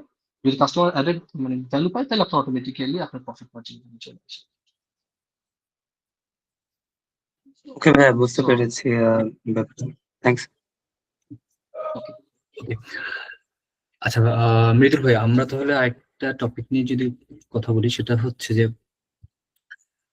ধরেন ধরেন প্রোডাক্ট যখন বিল্ড করি, সেক্ষেত্রে অনেক সময় দেখা যায় যে আহ, কিছু কিছু এক্সপেরিমেন্ট করতে হয়, কিছু কিছু প্রোডাক্ট থেকে এক্সপেরিমেন্ট করতে হয়, বা সেটা ভ্যালিডেশন থাকে, ইমপ্লিমেন্ট, যেটা দেখা যায় যে আমার পুরো সিস্টেমের একটা কাইন্ড অফ একটু খুব ক্রিটিক্যাল একটা পার্ট। ওই টাইপের প্রোডাক্ট গুলোর ক্ষেত্রে আপনার এন্টারপ্রাইজ লেভেলের ক্ষেত্রে আপনারা এই কাজটাকে, ওই প্রোডাক্ট কিভাবে বিল্ড আপ করেন? যে হ্যাঁ, কোনো একটা চেঞ্জেস করতে যাচ্ছেন বা কোনো কিছু এডিশন করতে যাচ্ছেন, অথবা এটার সাথে কোনো কনফ্লিক্টিং কোনো একটা হাই রিস্ক কোনো একটা সিচুয়েশন থাকতে পারে, তো সেই টাইপের প্রোডাক্ট গুলো আপনার কিভাবে নরমাল এন্টারপ্রাইজ লেভেলে মেনটেন করেন? আচ্ছা। সো যেহেতু আমরা এন্টারপ্রাইজ লেভেলে কাজ করি, আমাদের ভলিউম অফ ওয়ার্ক এবং ভলিউম অফ ইউজার বলবো না, ভলিউম অফ ওয়ার্কটা হচ্ছে আমাদের অনেক বেশি। যে আপনার হচ্ছে একটা আমরা বিগ সাইজ অর্গানাইজেশনের জন্য একটা বিগ প্রবলেমের সলিউশন প্রোভাইড করতেছি আর কি। সো লেটস আপনি আজকে কোনো একটা পিওসি করবেন, হ্যাঁ, কোনো একটা রিকোয়ারমেন্টের উপর পিওসি করবেন। সো আমি এই পিওসিটা করে জাস্ট দুটা পিওসি করে যদি আমি এটা আমার পুরো সফটওয়্যার ইমপ্লিমেন্ট করে ফেলি, এটার অনেক জায়গায় ইম্প্যাক্ট আছে, যে ইম্প্যাক্টটা আলটিমেটলি আমার অ্যানালাইসিস না করে আমি যদি ডিপ্লয় করে ফেলি, আমার আমার অনেক এরর আসবে, যেটা আলটিমেটলি আমার পুরো ওভারঅল সফটওয়্যারের মধ্যে হচ্ছে অ্যাটলিস্ট একটা হ্যাম্পার করে। তো আমরা তখন কি করি, আমরা ওই চাঙ্ক অফ প্রবলেমটা নেই, আমরা একটা ছোট্ট একটা জায়গায় এক্সপেরিমেন্ট চালাই রাদার দেন পুরো সফটওয়্যারের জন্য। হ্যাঁ, যদি আমরা ওই টেস্টিংটা করার পর, যদি আমাদের ফিজিবিলিটি অ্যানালাইসিস করার পর আমরা যদি এটা একটা সাকসেস রেট পাই, দেন আমরা চিন্তা করি এটা আমরা কিভাবে স্কেল করব। সো আমরা প্রথমেই আগে ওই প্রবলেমটা নিয়ে একবারে ডিরেক্ট স্কেলেবিলিটি নিয়ে চিন্তা করি। সো আমরা আগে এটা পিওসি করি। হ্যাঁ, স্পেশালি যদি আমাদের কোনো এআই প্রোডাক্ট হয়, সো আমরা আগে আগে পিওসি করি। সো পিওসি করার পর আমরা হচ্ছে, যদি আমরা আমাদের যে বেঞ্চমার্কটা আমরা ঠিক করছি, যেটা আমরা আলটিমেটলি এটা ইম্প্যাক্টটা মাল্টিপল মডিউল বা ফিচারের মধ্যে আছে। সো এইটা আমরা আমাদের নিজেদের মধ্যে টেস্ট টুস করে যদি দেখি যে এটার ইম্প্যাক্ট এবং বেনিফিট আমরা এভাবে পেতে পারি, যখন আমরা শিওর হই সবাই, তখনই আলটিমেটলি আমরা আমাদের ফাইনাল প্রোডাক্টের মধ্যে এটা আমরা ইন্টিগ্রেট করি, আদারওয়াইজ করি। বিকজ আমি একটা করলাম, এটার ইম্প্যাক্টটা মাল্টিপল জায়গায় হিট করবে। সো যেটা আমার একদিনে অপারেশন নষ্ট হয়ে যায়, আমার কোম্পানিতে আগুন লেগে যাবে। রাইট। সো এইভাবে করে আমরা B2B তে মেনশন করি। আমি B2C তে যাই না, সো এটা হয়তো বা অন্য কেউ Okay. বলতে পারে। ওকে, স্টার্টআপের ক্ষেত্রে এই জিনিসটার ক্ষেত্রে আমরা নর্মালি যেটা মেনটেন করি, অনেক জায়গায় হয়তো বা করে না, করে না। সেটা হচ্ছে যে নিজেদের কিছু টেস্টিং পার্ট থাকে। আর আমি আমার আরেকটা পার্সপেক্টিভ যদি আমি স্টার্টআপের জন্য করি, তো আমরা নর্মালি করি কি, আমাদের কোনো একটা যদি এরকম হাই লেভেলের কোনো একটা যদি কোনো ফিচার আমরা যদি ইন্ট্রোডিউস করার প্ল্যান থাকে বা আমাদের রিকোয়ারমেন্ট থাকে, তো সেক্ষেত্রে হচ্ছে first of all for the first thing is যে স্টেক হোল্ডারের জন্য আমাদের এই প্রোডাক্টটা বানানো হচ্ছে তাদের সাথে প্রপার অ্যালাইনমেন্ট অফ ইনিশিয়ালি, যে প্রোডাক্টটা বিল্ড করার আগেই বা প্রোডাক্টের ডেভেলপমেন্টের আগেই জিনিসটাকে ফার্স্টে ওই স্টেক হোল্ডারের সাথে প্রপারলি অ্যালাইন হয়ে নিয়ে যে হ্যাঁ ভাই আমি এই জিনিসগুলো নিয়ে আগাচ্ছি, আমার জিনিস এটা থাকবে, দ্যাটস ইট। সো তাদের কাছ থেকে একটা প্রাইমারি একটা ওপিনিয়ন নেওয়া হয় যে আপনার এটাতে ফিজিবল কি না সামথিং। দেন আমি আমার টেক টিম যেটা থাকে টেকের সাথে কথাবার্তা বলে দেন আমরা একটা প্রোটোটাইপ বা ডিজাইনের পদ্ধতিতে যাই। দেন ডিজাইন থেকে এটা হচ্ছে ওই ডিজাইনটাই দেখা যায় যে আমার স্টেক হোল্ডারকে আমরা রিপ্রেজেন্ট করি, এটা এজ এ প্রোটোটাইপ হইতে পারে অথবা ডিজাইন ফ্লো ওয়াইজ হইতে পারে। তো হওয়ার পর সবচেয়ে বেটার যেটা হয় যে আমরা হাই রিস্ক প্রোডাক্ট যেহেতু হয়, সেই ক্ষেত্রে আমরা নর্মালি যে কোনো একটা প্রোডাক্ট ফিচার যখন যায় সেই ফিচারটা নর্মালি কিউএ টেস্ট হয়, দেন ইউটি হয়, দেন হচ্ছে সেটা রিলিজ যাওয়া হয়।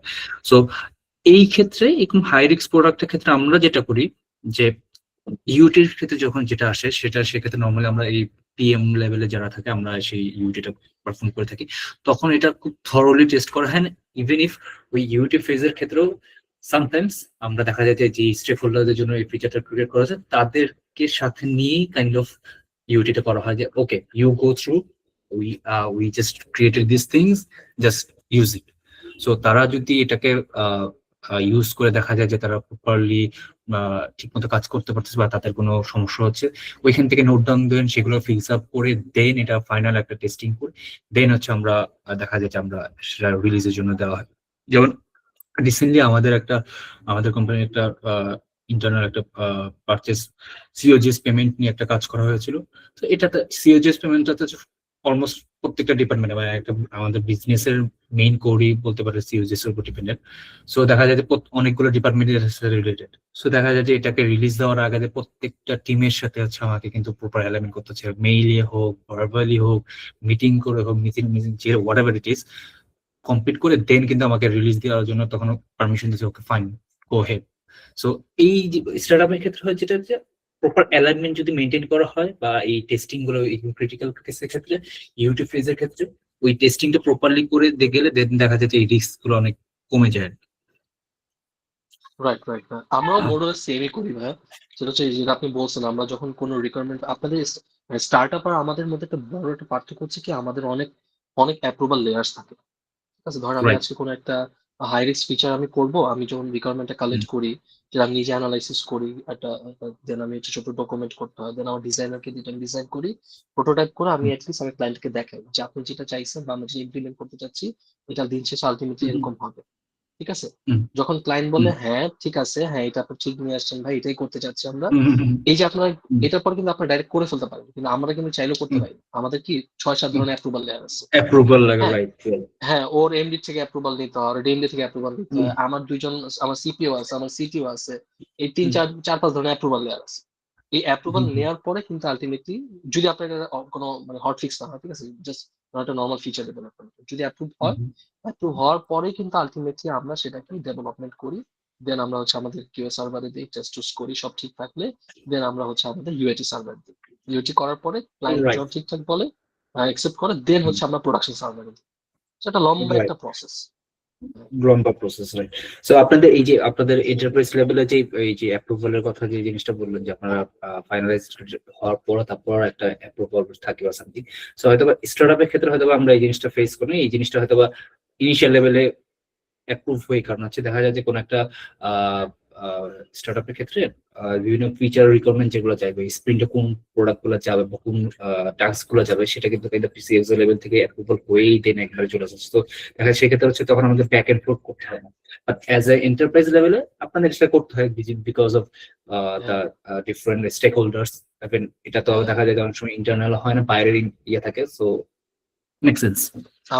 আমাদের করতে হয় কারণ কি ভাবে বলি, কারণ আমাদের এই যত ফিডব্যাক আমরা 3 ভাগে ভাগ করি, হ্যাঁ, যে আমাদের হচ্ছে কোন একটা আসে, একটা হচ্ছে ইস্যুস, আমার এক্সিস্টিং সিস্টেমে ইস্যু হয়ে গেছে, এটা ফুলি আমার রেসপন্সিবিলিটি, ইস্যু আসছে এটা আমি সলভ করবো, নাম্বার 1। নাম্বার 2 হচ্ছে ক্লায়েন্ট কোনো ফিডব্যাক দিছে, আচ্ছা ভাই এই ফিল্ডটা হাইড করে দাও, বা এই লেভেলের নামটা চেঞ্জ করে দাও, ভাই 2টা রিপোর্ট এক্সট্রা করে দাও, হ্যাঁ, এই টাইপের জিনিস আমরা করে ফেলি। কিছু থাকে চেঞ্জ রিকোয়েস্ট, হ্যাঁ, যে এটা আলটিমেটলি আমার ডিফাইন্ড রিকোয়ারমেন্ট ছিল না, যে ডকুমেন্ট সে অ্যাপ্রুভ করছে, এই যে 6-7 লেয়ারে যে অ্যাপ্রুভ হইলো, এই অ্যাপ্রুভাল লেয়ারের মধ্যে ছিল একটা পুরো ডিফারেন্ট লেভেলে একটা চেঞ্জ রিকোয়েস্ট চাইছে। এই চেঞ্জ রিকোয়েস্টটা আমার জাস্ট কোনো একটা ইন্টারফেস লেভেলে চেঞ্জ রিকোয়েস্ট না, আমার একটা আর্কিটেকচার লেভেলে চেঞ্জ রিকোয়েস্ট, এবং আমার এসএলএ তে বলা আছে আমি ওর 15-20% চেঞ্জ রিকোয়েস্ট আমি ওর থেকে অ্যাকসেপ্ট করবো, বেশি করবো। ক্লায়েন্ট এমন একটা চেঞ্জ রিকোয়েস্ট চাইছে যেটা আলটিমেটলি আমার 40-50%। তখন এটা তো ক্লায়েন্টকে মাগনা মাগনা দেওয়া যাবে না, তখন ক্লায়েন্টকে আমরা এটার জন্য আমরা একটা ইনভয়েস করি যে ভাই আপনার এই XYZ চেঞ্জ রিকোয়েস্টের জন্য আমি আপনার কাছ থেকে এত XYZ অ্যামাউন্ট অফ টাকা নেব, দেন এটা আবার নেগোসিয়েশন হয়, অ্যাপ্রুভ হয়, তাইলেই শুধুমাত্র আমরা এটা করি। আপনাদের ক্ষেত্রে তো এই চেঞ্জ রিকোয়েস্টের ব্যাপারগুলোতে কোনো টাকা পয়সার ব্যাপার আমাদের এন্টারপ্রাইজে ইনকামের মধ্যে এই একটা পরে আর কি ক্রাইটেরিয়া। হ্যাঁ, স্টার্ট হয়ে এটা একটা ফ্লেক্সিবিলিটি আছে ভাই। আপনি ফাইনালি একটা ডিসিশন দিতেছেন, ওকে দাও রিলিজ করে দাও। ওকে, আচ্ছা আমরা এখন আচ্ছা আমি একটু অডিয়েন্সদের কাছ থেকে একটু রেসপন্স নেই। এখানে যারা আছে মোটামুটি আমরা সবাই মোটামুটি আমাদের এই প্রোডাক্ট পিয়ার্স কমিউনিটির বিভিন্ন ইভেন্ট গুলোতে জয়েন করেছি। সো আমরা এখন যেই অ্যাপ্রোচে যাচ্ছি, সো সেক্ষেত্রে আপনাদের সবার কাছ থেকে আমি জাস্ট একটা ফিডব্যাক নিচ্ছি যে is it A right approach? আপনাদের কাছে কি মনে হচ্ছে যে আমরা এরকম প্যানেল ডিসকাশন করে আমরা দেন হচ্ছে বিভিন্ন মেন্টরদের কাছ থেকে বিভিন্ন ডিসকাশন সেশন যেগুলো করবো, এই অ্যাপ্রোচটা কি আপনাদের কাছে ফিজিবল লাগতেছে জাস্ট ফ্রম দ্য অডিয়েন্স?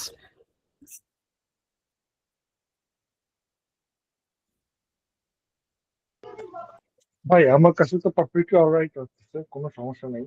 কারণ আলটিমেটলি আমরা প্রোডাক্ট ক্রিয়েটরস এর যে বেসিক চ্যালেঞ্জটা, এটা আলটিমেটলি আমাদের একজন আরেকজনের নলেজ শেয়ারিং করা, রাইট? তো রিয়েল টাইম নলেজ শেয়ারিং করলেই তো আসলে আমাদের নলেজ গ্যাদারটা হবে। সো আমার কাছে অ্যাক্সিডেন্ট লাগতেছে, আমার কাছে কোনো ইস্যু লাগতেছে না ভাই। ওকে, ইয়েস জুনায়েদ ভাই, মানে আমার কাছেও মনে হচ্ছে দ্য প্রসেস অর স্ট্রাকচার যেভাবে আমরা আগাচ্ছি it's working, because for example আজকে স্টার্টআপ আর এন্টারপ্রাইজ নিয়ে যেই কম্পারেটিভ ভিউ আজকে আমরা ডিসকাস করতেছি, মৃদুল ভাই কিছু রিয়েল কেস এক্সাম্পল দিচ্ছে, আপনি কিছু রিয়েল কেস এক্সাম্পল দিচ্ছেন। সো মানে we can compare and relate how things are functioning. So আমি নিজেরও কিছু এক্সপিরিয়েন্সের কথা ভাবতেছিলাম, I was trying to relate যে হ্যাঁ আমার স্টার্টআপ কালচারে এরকম হচ্ছিল, জোনাল ভাই যেভাবে বলতেছিল স্ট্রাকচারটা বা স্টেপ গুলো এইভাবে আমরা নিচ্ছি, বা ডেটা ফানেলের কথা যে আপনি বললেন, বা অ্যানালিটিক্স টুল আমরা এগুলো ইউজ করেছি, probably this were the process যেটা আমরা নিচ্ছিলাম কোন একটা কিছু ডিপ ডাইভ করতে। So I could relate. So আমার কাছে মনে হচ্ছে যে আমরা যেভাবে আগাচ্ছি স্ট্রাকচারটা it's fine for the time being. So আমার একটা ইনপুট আছে জুনায়েদ ভাই, ইমরান ভাই আছে এখানে? ইমরান ভাই, এটা আচ্ছা ভাই, আচ্ছা আমি মানে এটা আমি কেন বলতেছি, আমি অনেকদিন ধরে দেখতেছি ইন্ডাস্ট্রিতে এই জিনিসটা, হ্যাঁ, তো আমি চাচ্ছি এরকম কিছু হলে খুব ভালো হয় আর কি। যেমন সাদমান ভাই এখনো আছে, ঠিক আছে, সাদমান ভাই নিজের এক্সপিরিয়েন্স শেয়ার করে সোশ্যাল মিডিয়াতে, এবং থ্রু উস্তাদের থ্রুতে সে কিন্তু মাল্টিপল যারা মানে কি বলে আগ্রহ আছে প্রোডাক্ট ম্যানেজমেন্টে, তাদেরকে এসব জিনিস শেখাতে পারতেছে, জার্নিতে কিভাবে তারা চলতে হবে। বাট আপনি যদি একটা ওয়ার্ল্ড ইকোনমিক ফোরাম পড়েন, যে এখন যদি এআই যুগ আসছে, হ্যাঁ, এবং আলটিমেটলি সামনে যেভাবে দুনিয়া যাচ্ছে, এই টেকনিক্যাল স্কিলস গুলো কিন্তু আলটিমেটলি টুডে টুমোরো আপনারা বাই প্রোডাক্ট হিসেবে মানে সবাই ধরে নেবেন এগুলো আপনি জানেন, ঠিক আছে, বিকজ এটা বেসিক জিনিস তখন ধরা হবে। তখন খেলা হবে কিন্তু বা হিউম্যান সেন্ট্রিক স্কিলস, হ্যাঁ, যে হিউম্যান লিখেছে যে ভাই আপনার কমিউনিকেশন স্কিল কিরকম, আপনি টিম কেমনে হ্যান্ডেল করেন, আপনার স্টেক হোল্ডার আপনি কিভাবে মেনটেন করেন, মাল্টিপল ক্রস ফাংশনাল টিম আপনি কেমনে হ্যান্ডেল করেন, আপনার ক্লায়েন্ট আজকে একটা গালি দিচ্ছে আপনি কিভাবে এটা মেনটেন করেন। এই যে সফট স্কিল গুলা, আই থিঙ্ক এই সফট স্কিল নিয়ে হচ্ছে, যদি আমি চাই না, আমি এরকম সুযোগ পাচ্ছি না, আমি চাই এরকম মানে কোনো প্ল্যাটফর্ম হোক, বা যেখানে, যেমন আমি আমার টিমও দেখি যে আমি যখন নতুন পিএম হায়ার করি বা বিজনেস অ্যানালিস্ট হায়ার করি, যারা হচ্ছে ওরা খুব চাপে থাকে, বিকজ ওরা দুই সাইড থেকে প্রেশার খায়। একটা হচ্ছে যখন হচ্ছে আমার ক্লায়েন্ট আছে, আর একটা আমার ডেভেলপার আছে, তো মাঝখানে বেচার ব্যাপার, যেহেতু আমার আমার জার্নি কিন্তু business analyst, product manager, project manager, এই সবগুলো লেয়ার দিয়ে আমি গেছি। তো আমি জানি দুই সাইডের প্রেশারটা কিভাবে ফিল করতে হয়। কিন্তু এই প্রেশারের মাঝখানে কিভাবে আপনার সফট স্কিল দিয়ে আপনি এটা মেনটেন করবেন, এটা কিন্তু একটা খুব চ্যালেঞ্জিং পার্ট হয়ে যায়। ঠিক আছে, আপনার right. Product Discovery, product initiation, product launch, iteration, এগুলো আপনি আহ, অনেক বুক আছে আপনি শিখতে পারবেন, অনেক টিউটোরিয়াল আছে আপনি শিখতে পারবেন, ভালো ভালো মেন্টর আছে শিখতে পারবেন। ইভেন কিন্তু গতকালকে সফট স্কিল, গতকালকে সাদমান ভাই আমাদেরকে যেভাবে হচ্ছে পিএডি লেখার একটা অ্যাপ্রোচ দেখাইলো, মানে হ্যাঁ আমি প্রত্যেকটা ইউজার ধরে হ্যাঁ ধরে আমি বলে দেবো ভাই এর হ্যাঁ, এর জন্য এরকম এরকম, ভাই 2 দিন পর তো আমার কিছু লোক আমি বলে দেবো ভাই তুই থাকবে না। বানাইতে আপনি যখন পেজে। সাদমান ভাই ওটাই যখন 2 দিন পর তার টিমে পিএম হায়ার করবে, ধরেই নিবে যে ওই পিএম পিআরডি আমার থেকে ভালো লিখে, কি সাদমান ভাই, রাইট, রাইট, রাইট। কিন্তু তখন আমার বুঝতে হবে ভাই তোমার মধ্যে আমার কাস্টমারের জন্য ইম্প্যাথি আছে কিনা, তুমি কিভাবে রাইট। তোমার টিমে মানে তুমি হ্যান্ডেল করো। হ্যাঁ, মানে ওই যে রাইট, তুমি আমরা প্রোডাক্ট ম্যানেজমেন্ট একটা জিনিস শুনি যে সবসময় যে প্রোডাক্ট টিম বা প্রোডাক্ট একটা পিএম হচ্ছে কাইন্ড অফ বিজনেস আর হচ্ছে টেক, দুইটার কাইন্ড অফ বা বিএ যারা থাকে এরা হচ্ছে টেক আর বিজনেসের মাঝামাঝি লেভেলে যারা থাকে, ব্রিজ ব্রিজ হিসেবে কাজ করে। সো তুমি কিভাবে প্রপারলি কানেক্ট করতেছো প্রত্যেক দুইটা পার্টে। সো ওই জিনিসটা যে যত প্রপারলি কত ম্যানেজ, যে জিনিসটা বলা হয় যে প্রপার ম্যানেজমেন্ট, যেটা এটা যারা পারবে তাদের জন্য খুব হেল্পফুল হবে আর কি। কারণ এআই এর যুগে নরমালি এই জিনিসগুলো, এই যে পিআরডি লেখা, রিকোয়ারমেন্ট গ্যাদার করে, এটা ভাই গুগল করলে বা ইউটিউব থেকে খুব ইজিলি এটা পাওয়া যায়।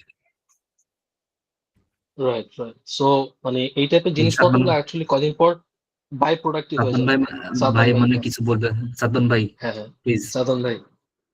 অবশ্যই। না না, আমি অনেকক্ষণ ধরে শুনলাম, মানে আমার আজকে আলোচনাটা খুব ভালো লাগতেছিল। আমি ইচ্ছা করেই কথা বলতেছিলাম না এই জন্য, because I don't want to sort of let's say bias the whole thing by one type of let's say conversation in general. But এখন যে টপিকটা উঠলো, মানে দিস ইজ সামথিং যেটা আমি বলবো যে আমি এখন যেটা রিয়েলাইজ করতেছি, this is kind of the the topic at hand as of right now.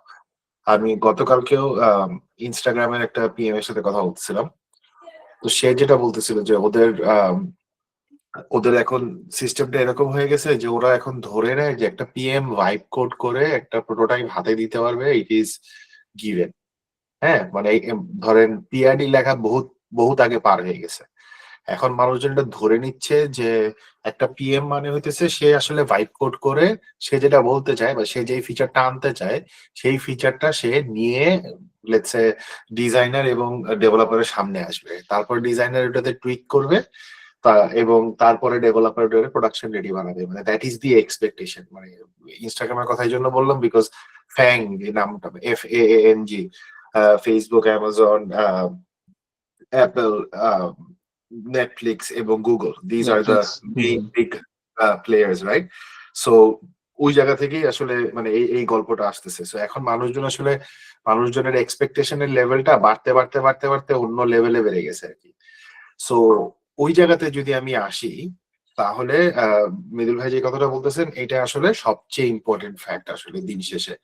এবং যে জিনিসটা ধরেন মানে আমার পিএম হায়ার করতে যে সবচেয়ে বড় স্ট্রাগলটা হয়, ঠিক এই জায়গাতেই স্ট্রাগলটা হয় যে মানে you have amazing technical skills. হ্যাঁ, মানে if you come from a let's say technical background, you have very good technical skills.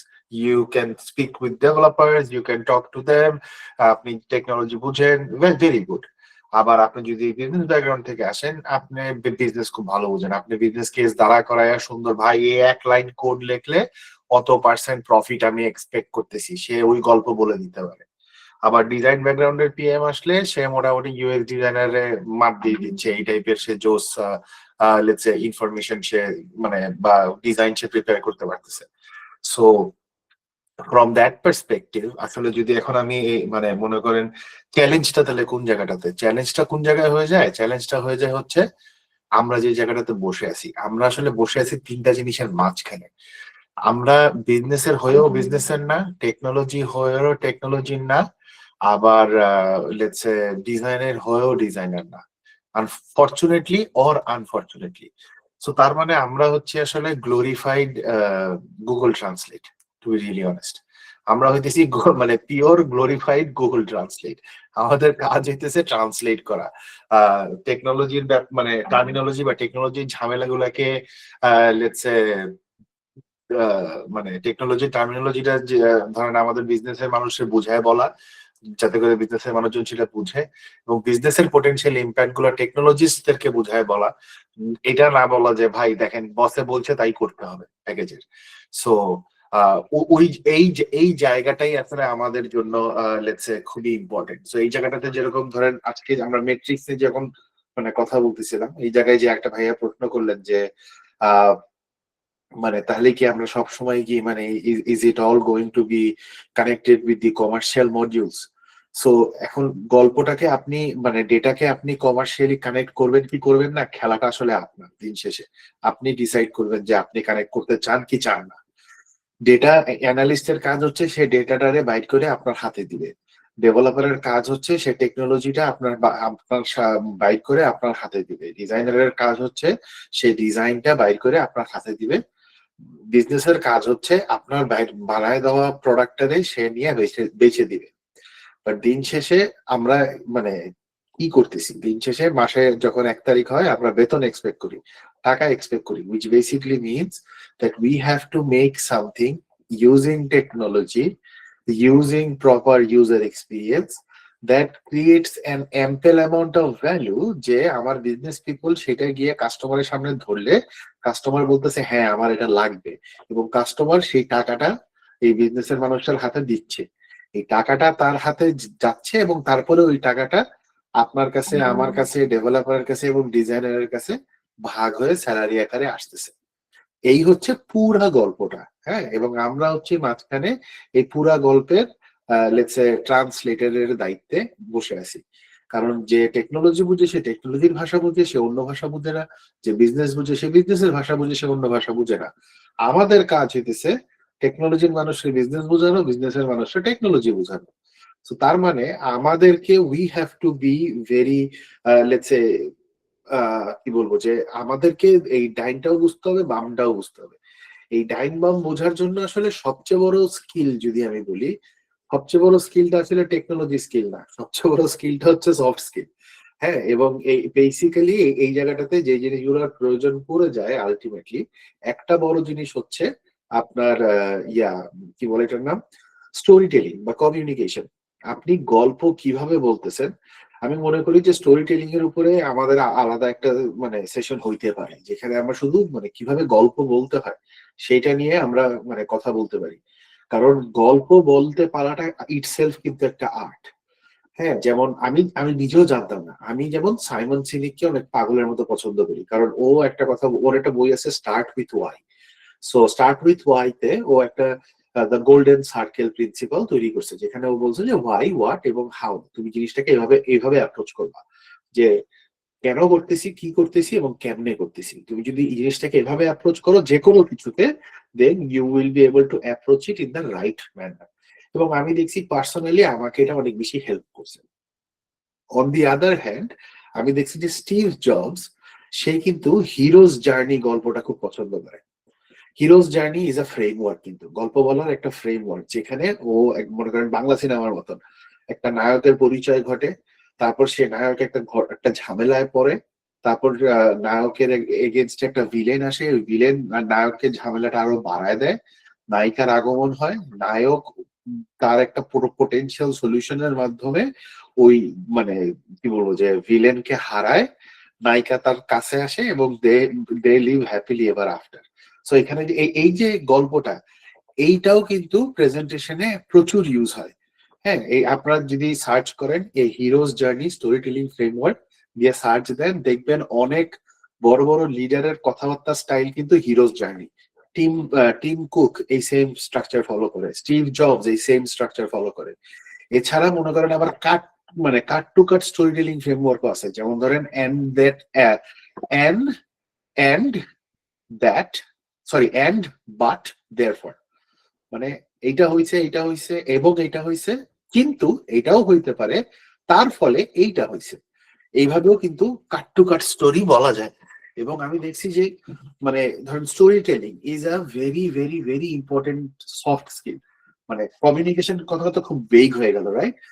কমিউনিকেশনের মধ্যে যদি আমরা এই গল্প বলার ক্যাপাসিটিটা গ্রো করতে পারি না, মানে even in the age of AI, আমার কাছে মনে হয় যে এইটা এমন একটা স্কিল যেটা আপনি ধরেন আপনার 6 বছর পরে আর প্রোডাক্ট ম্যানেজার থাকতে ভালো লাগতেছে না, আপনি এখন চিফ মার্কেটিং অফিসার হয়ে যেতে চান, অথবা ডিজিটাল মার্কেটিং এ মুভ করতে চান, অথবা আপনি স্ট্র্যাটেজিতে মুভ করতে চান, যেখানেই যান না কেন এই স্কিলটা আপনার লাগবে, এই স্কিলটা আপনার লাগবেই। সুতরাং this could be one area soft স্কিলের জায়গা থেকে। আরেকটা সফট স্কিলের জায়গা হচ্ছে নেগোসিয়েশন, এবং এই নেগোসিয়েশন আমাদের জন্য অনেক অনেক লাগে, বিকজ আমরা টাইমলাইন নিয়ে নেগোসিয়েট করি, আমরা স্কোপ নিয়ে নেগোসিয়েট করি, আমরা আমাদের বসের সাথে স্যালারি নিয়ে নেগোসিয়েট করি। So we always negotiate something or the other. Negotiation মানে কিন্তু আসলে আমাদের ওই ঢাকা কলেজের উল্টা পাশে 200 টাকা দিয়ে একটা প্যান্ট কিনা না, আসলে আমরা নেগোসিয়েশন বলতে ওইটাই চিনি। হ্যাঁ, ওইটার নাম, ওইটা আসলে দামাদামি, ওইটা নেগোসিয়েশন না, ওইটা হইতেছে পিওর সেন্সে হ্যাগলিং, যেটা বলে। হ্যাগলিং মানে তুই এটা দে না, না দিব না, না না দে না, না না দিব না, আরে দে না, আচ্ছা ঠিক আছে দেন। হ্যাঁ, এইটা this is called haggling. So haggling and negotiation are not the same thing. But এখন আমাদের মানে we are used to the haggling culture. So naturally যে কারণে আমরা যখন কোনো কিছু নেগোসিয়েট করতে যাই, আমরা ওই হ্যাগলিং প্যাকেজে চলে যাই। যেমন আপনার লেটসে ওই ওই বঙ্গবাজারের লেটসে ওই বিক্রেতা বলবে যে ভাই আমার তো কেনা দামে দিতেছি আপনাকে, আমার কেনা দামে আমি আপনারা ধরাই দিতেছি। সো আমরা কি করি, এক্স্যাক্টলি এই সেম ফিলোসফি ইউজ করি আমরা যখন মানে ডেভেলপারের সাথে কথা নেগোসিয়েট করি অথবা বসের সাথে নেগোসিয়েট করি। ভাই এই টাইমলাইনের মধ্যে না দিলে আমার কাস্টমার আমার কন্ট্রাক্ট ক্যান্সেল করে দিবে, ভাই প্লিজ। হ্যাঁ, সো আপনি মনে করেন এইভাবে একবার তারে বলতে পারেন, দুইবার তারে বলতে পারেন, তৃতীয়বারের বেলায় যখন ইঞ্জিনিয়াররা বলবেন, তখন ইঞ্জিনিয়ার বলবে ভাই আপনার এই কাস্টমার রাখার দরকার নেই, এই কাস্টমার বেশি পেইন দিতেছে, এই কাস্টমার খালি কথায় কথায় আমার মানে বলে যে কন্ট্রাক্ট ক্যান্সেল করে দিবে, দেন তোর কন্ট্রাক্ট ক্যান্সেল করে চলুক ওর ব্যবসায় যেমনি চলার চলুক।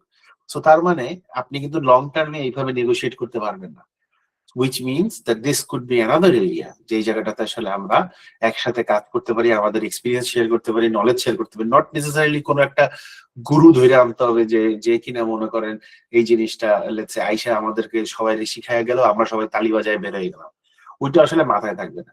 আজকে যেরকম আমরা এখানে ধরেন মৃদুল ভাই এবং জুনায়েদ ভাই যেরকম দুজন দুইটা পার্সপেক্টিভ নিয়ে আলাপ করতেছিল, আমরা এরকম বিভিন্ন পার্সপেক্টিভ নিয়ে একটা সফট টপিকের বা সফট স্কিলের টপিকের এগেইনস্টে কথা বলতে পারি। That could be very very very let's say valuable, I would say.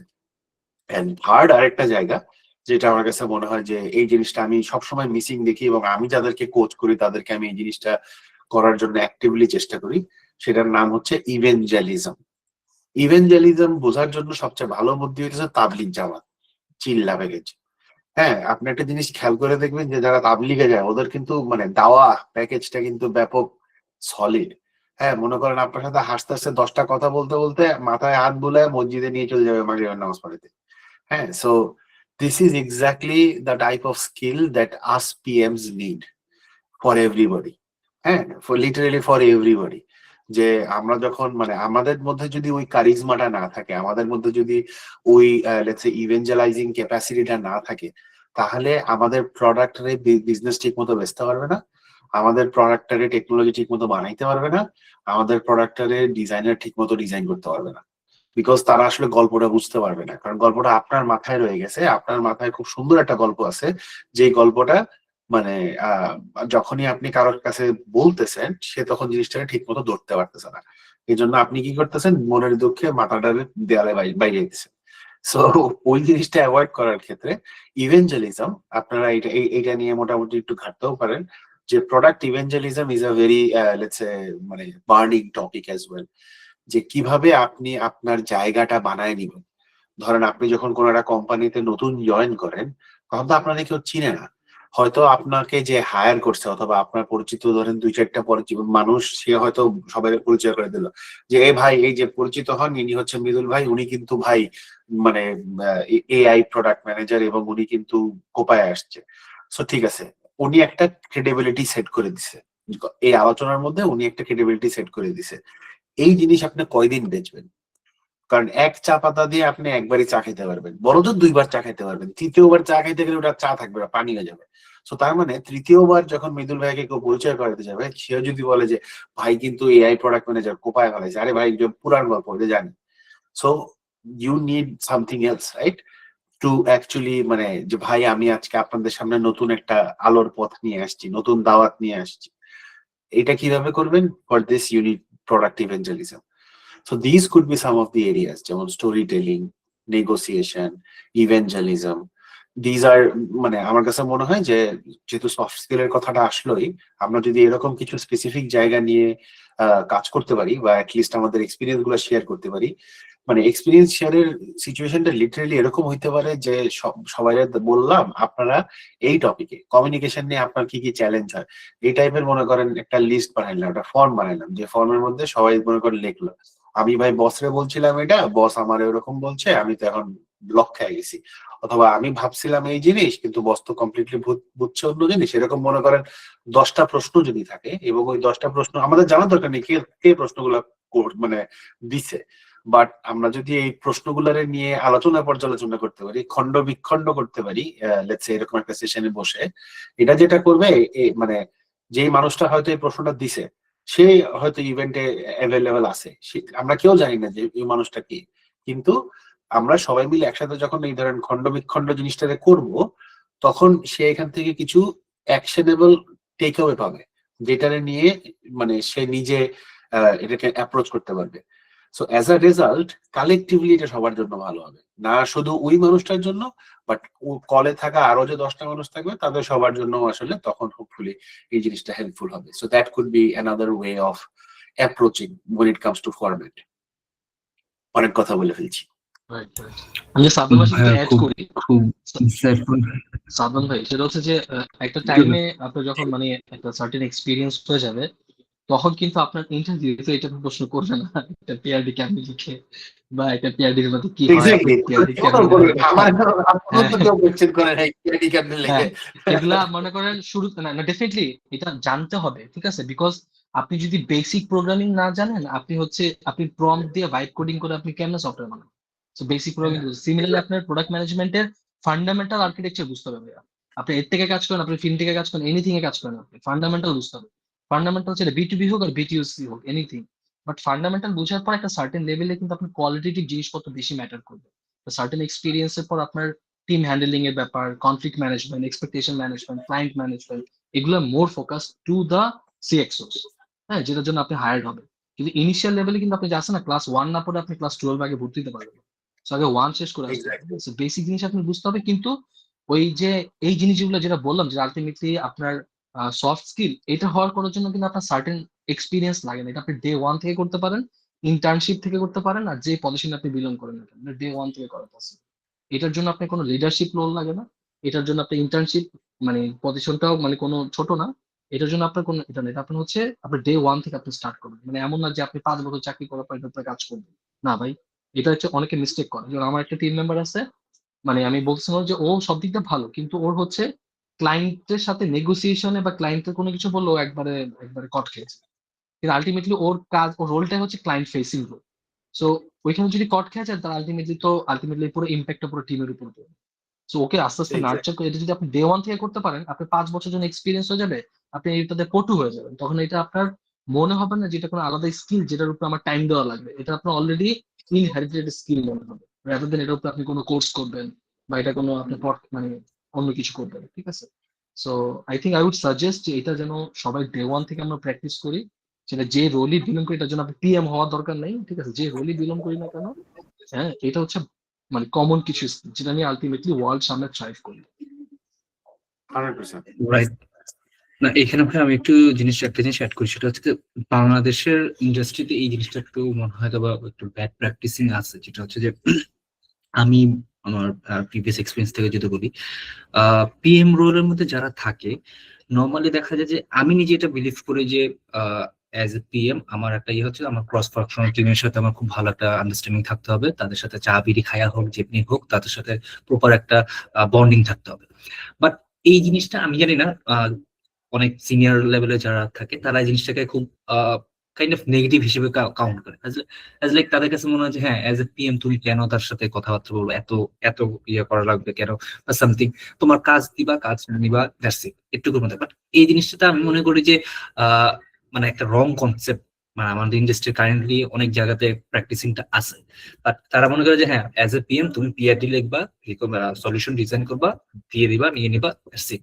But এই আদার্স যে সফট স্কিল গুলো আছে প্রত্যেকটা একটা অন্য একটা ডিপার্টমেন্টে যাবে, যেমন আমি যতগুলো কোম্পানিতে গেছি, যতগুলো কোম্পানি কাজ করেছি অ্যাজ এ টিম মেম্বার, আমি অন্যান্য টিমের সাথে যতটুকু না কানেক্টেড ছিলাম, আমার অন্য টিম মেম্বারদের মধ্যে কিন্তু এই জিনিসটা আমি কখনো ওভাবে নোটিস করিনি।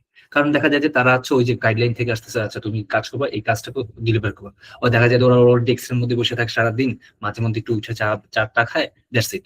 বাট ওই আদার্স টিমদের সাথে আদার মানুষদের সাথে মিলেমিশে তাদের কাছ থেকে একটা নেটওয়ার্ক বা বন্ডিং ক্রিয়েট, ওই জিনিসটা হয় না। সো এটা কাইন্ড অফ আমার মনে হয় যে আমাদের ইন্ডাস্ট্রির প্র্যাকটিসটা এরকম হয়ে আসছে, বা আমাদের সিনিয়র লেভেলের ভাই আমার কাছে এটা একটা মানে ব্যাকআপ সলিউশনও আছে, বিকজ আমি এই জিনিস গ্রামীণ ফোনে প্রচুর ফেস করছি। কারণ গ্রামীণ ফোনের মধ্যে মনে করেন দলাদলি প্রচুর থাকে, right?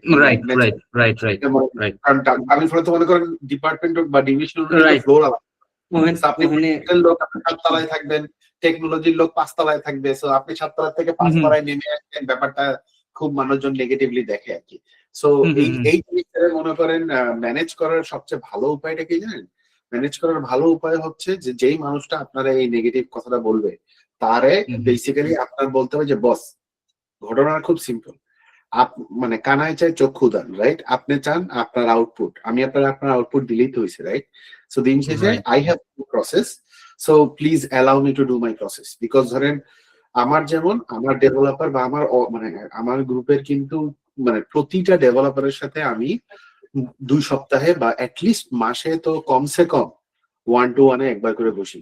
They don't report to me এবং শুরুতে যখন আমি তাদের সাথে 1-to-1 মিটিং গুলা কল করি, অল অফ দেম আর মানে তারা শুরুতেই মনে করেন বিসমিল্লাহ বলে একটা ইয়া করে, let's say question mark raise করে যে ভাই আপনার মানে I don't report to you, আমি আপনার সাথে কেন কথা বলবো?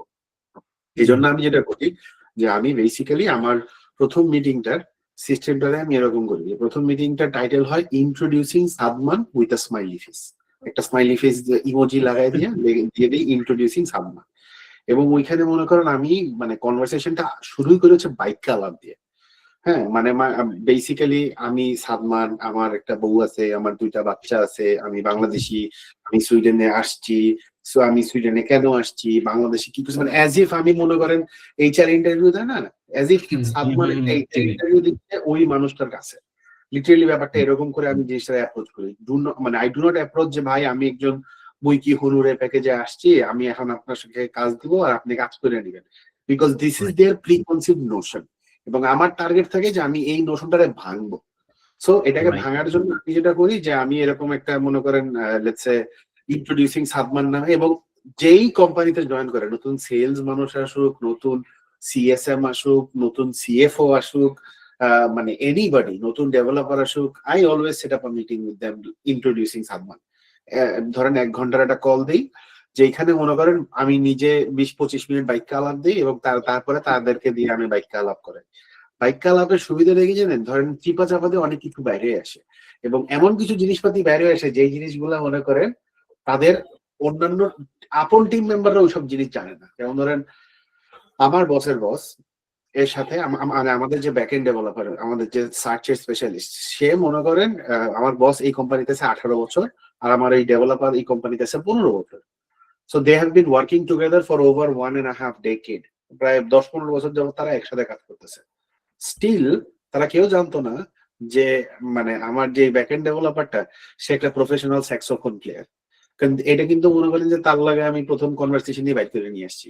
এবং কোনো এক সময় এরকম ফোরামের মধ্যে যখন ইনফর্মাল আলাপ হচ্ছে, তখন আমি বললাম যে ব্রো চলো আমাদের একটা ব্যান্ড খোলা দরকার, আমি তো ড্রাম বাজাই, তুমি স্যাক্সোফোন বাজাও, তারপর আমার একটা ডেভেলপার আছে, ও গিটার বাজায়, ও ইনফ্যাক্ট মেটাল হেড। তখন এভরিবডি ওয়াজ লাইক, এত বছর যাবত আমি কাজ করতেছি, আমি তো জীবনে শুনলাম না যে সেবাস্টিয়ান তুমি মানে স্যাক্সোফোন বাজাও। বললাম খেলা তো ওইখানে।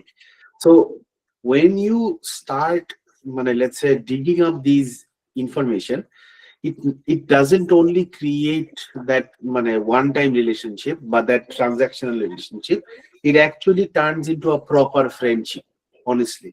হ্যাঁ, সো ধরেন এখন আমি জানি যে ও স্কি করতে পছন্দ করে, দুনিয়ার জাহান্নামে চলে যাক, সুইডেন তো সব সপ্তাহ গুণে হয়, সো উইক নাম্বার 6 এ দুনিয়া যদি জাহান্নামও চলে যায়, ওয়ার্ল্ড ওয়ার 3ও যদি হয়ে যায়, তারপরেও হালার পুঁতে স্কি করতে সুইজারল্যান্ড চলে যাবে। সো তারে আমি ক্রিসমাসে ছুটি না দিলেও সমস্যা নাই, কিন্তু এই স্কির সময় তার ছুটিটা লাগবেই। সো আমাকে এই জিনিসটা এনশিওর করতে হবে। So this are all the little things.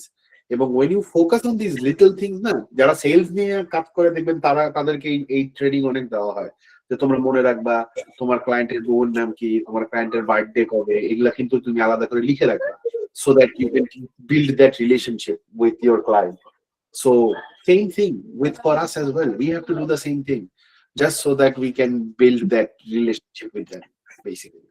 Exactly ভাইয়া, মানে এই জিনিসটা ভাইয়া, মানে এই কাজ করা, এটাতে করা একটা সুবিধা যেটা হয়, যেমন আমি এটা হচ্ছে আমার কাছে যেটা ইয়ে লাগে, যেমন দেখা যায় যে অনেক সময় অনেক টিমের কাছ থেকে বিভিন্ন ওই থাকে অ্যাপ্রুভাল নিতে হয়, মেইলের থ্রুতে হোক বা মোস্টলি যদি মেইলের থ্রুতে। তো দেখা যায় যে আমি যদি তাদের কাছ থেকে অ্যাপ্রোচ করি, যেহেতু তার সাথে আমার একটা ভালো একটা আন্ডারস্ট্যান্ডিং আছে, সো দেখা যায় যে সে ইনস্ট্যান্টলি বা কয়েক মিনিটের মধ্যে জিনিসটা আমাকে ডেলিভার করে দিতেছে। বাট সেম জিনিসটা যদি আমারই আরেকটা টিম মেম্বার যখন যায়, তখন দেখা যায় তাকে অনেকক্ষণ ঘোরাচ্ছে, হ্যাঁ ভাই দিচ্ছি ইয়ে করতেছে। সো এই জিনিসটা নট অনলি যে আমার প্রোডাক্ট, আমার নর্মাল যে ওয়ার্ক ফ্লো, সেটা তো কিন্তু আমার হেল্প করতেছে, কারণ তখন কিন্তু তাদের একটা আলাদা একটা আন্ডারস্ট্যান্ডিং থাকে, আচ্ছা ঠিক আছে, ও ভাই মুখ ভাই চাইছে, আচ্ছা ঠিক আছে দিয়ে দিতেছি। সো জিনিসটা কাইন্ড অফ এরকম। ইভেন কোনো দেখা যায় যে অনেক সময় কোন একটা টাস্ক দিলাম, আমার ইঞ্জিনিয়ারিং ম্যানেজার আমরা বলি যে আমাদের সবসময় দুইটা স্প্রিন্ট চলে, একটা হচ্ছে আমাদের টিমের স্প্রিন্ট আর একটা সাবমারিন স্প্রিন্ট।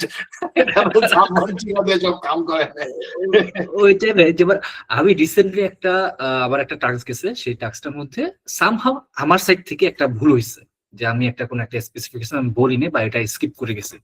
সো সবকিছু ডান, ইউটিও ডান। সো লাস্ট মোমেন্টে এসে দেখলাম যে আচ্ছা ভাই আমার এই জায়গাটা একটা সমস্যা আছে। আমি ডিরেক্টলি যে আমি আমার ডেভেলপার যে ছিল তার সাথে বললাম, ভাই এই অবস্থা ভাই, তো এটা একটু দেখেন না সামথিং। তখন সে আমাকে বলতেছে যে হ্যাঁ ভাই, না আপনি তো এরকম প্রসেস মেনটেন করে আসুন বা সামথিং, আপনি অমুক বা আলাদা করে করবেন। তখন কিন্তু আমি ভাইরে বুঝাতে বলছি, না ভাই আচ্ছা ভাই দেখেন না ভাই, আমরাই তো ইয়ে আছেন। তারপর কিন্তু ওই ইস্যুটা কিন্তু এনি হাও আমি একটু লেন্দি করে হলো, ভাই কিন্তু ওই জিনিসটা ফিক্সড করে দিচ্ছে। সো এই জিনিসটা কিন্তু নর্মালি কিন্তু আমার সাথে তার সাথে যদি ওভাবে ওরকম বন্ডিংটা যদি না থাকতাম, কিন্তু এই জিনিসটা করে নিতে পারতাম না। তখন তো দেখা যেত আমার ওই ম্যানেজমেন্টের রিপোর্ট দিতে হচ্ছে, হ্যাঁ কেন তুমি এটা মিস করছো বা সামথিং। আর তার সাথে আমার ভালো একটা বন্ডিং ছিল দেখে কিন্তু আমি জিনিসটা করাই নিতে পারছি। সো এটা কিন্তু ইভেনচুয়ালি আমাদের মানে এই সফট স্কিল গুলা অ্যাকচুয়ালি আমাদের জন্য খুব ইম্পর্টেন্ট। কারণ যে আপনি যেটা বললেন যে গতকালকে যেটা বলছেন, আজকে যেটা ডিসকাশন হইতেছিল যে এআই দিয়ে কিন্তু অনেক কিছু করে যাওয়া, মানে প্রোডাক্টের যে কোর কাজগুলো নর্মালি যে কাজগুলো করি, তো এগুলো অনেক কিছু কিন্তু এআই দিয়ে আমরা করে ফেলতে পারবো। বাট এই সফট স্কিল থাকলে আমাদের কাজটা, মানে আমাদের অ্যাকচুয়াল কাজটা তখন হচ্ছে রিপ্রেজেন্ট করা যাবে আর কি। 100% couldn't agree more. সরি আমি পুরা টপিকের ঢুকে গেছি, বাট যেটা না ভাই, আপনারা জানতে চাইছেন তাই আর কি একবারে ইনসাইটফুল ভাই। সো আজকে মোটামুটি আমাদের সেশনটা আমরা চাচ্ছি ইয়ে করতে। আমাদের অডিয়েন্স থেকে যদি কারো কোনো কোশ্চেন থাকে, আমরা যদি একটু যদি বলি, জিজ্ঞেস করি, কারো কোনো কোশ্চেন থাকলে করতে পারেন প্লিজ। এনিথিং, এই টপিক রিলেটেড হোক বা আউটসাইড টপিক, হোয়াটএভার। আমার একটা প্রশ্ন আছে জুনায়েদ ভাই। জি ভাই, ভাই প্লিজ। কোন জায়গায় টাকা বেশি, স্টার্টআপ না এন্টারপ্রাইজে? এটা সাব্বান ভাই বলুক ভাই, ভাইয়ের এক্সপেরিয়েন্স অনেক আছে। হ্যাঁ, আমি বলতে পারবো। এটা যেমন আমার পক্ষে বলা সোজা, বিকজ আমি 2 জায়গায় কাজ করছি। সো মৃদুল ভাই, এটার অ্যান্সারটা হচ্ছে এরকম, আপনি কি চান? আপনি যদি চান যে আপনার পাশায় সবসময় একটা আঙ্গুল লেগে থাকবে, হ্যাঁ, যে ভাই আমাকে এখন কোনোভাবে গ্রো করতে হবে, যদি গ্রো করতে না পারি তাহলে আমি শেষ, আমার মানে বাঁচা মরা নিয়ে প্রশ্ন, তাহলে আপনার জন্য স্টার্টআপ। হ্যাঁ, এবং স্টার্টআপের যেহেতু এটা একটা রিস্ক, স্টার্টআপের গেইনটা হচ্ছে যে স্টার্ট আপে আপনি লেটস সে পয়সা ওয়াইজ অনেক ভালো একটা গেইন পাবেন comparatively from that perspective if you have the right skill. স্টার্ট আপে কিন্তু মনে করেন যে মধ্যবিত্ত বলে কিছু নেই।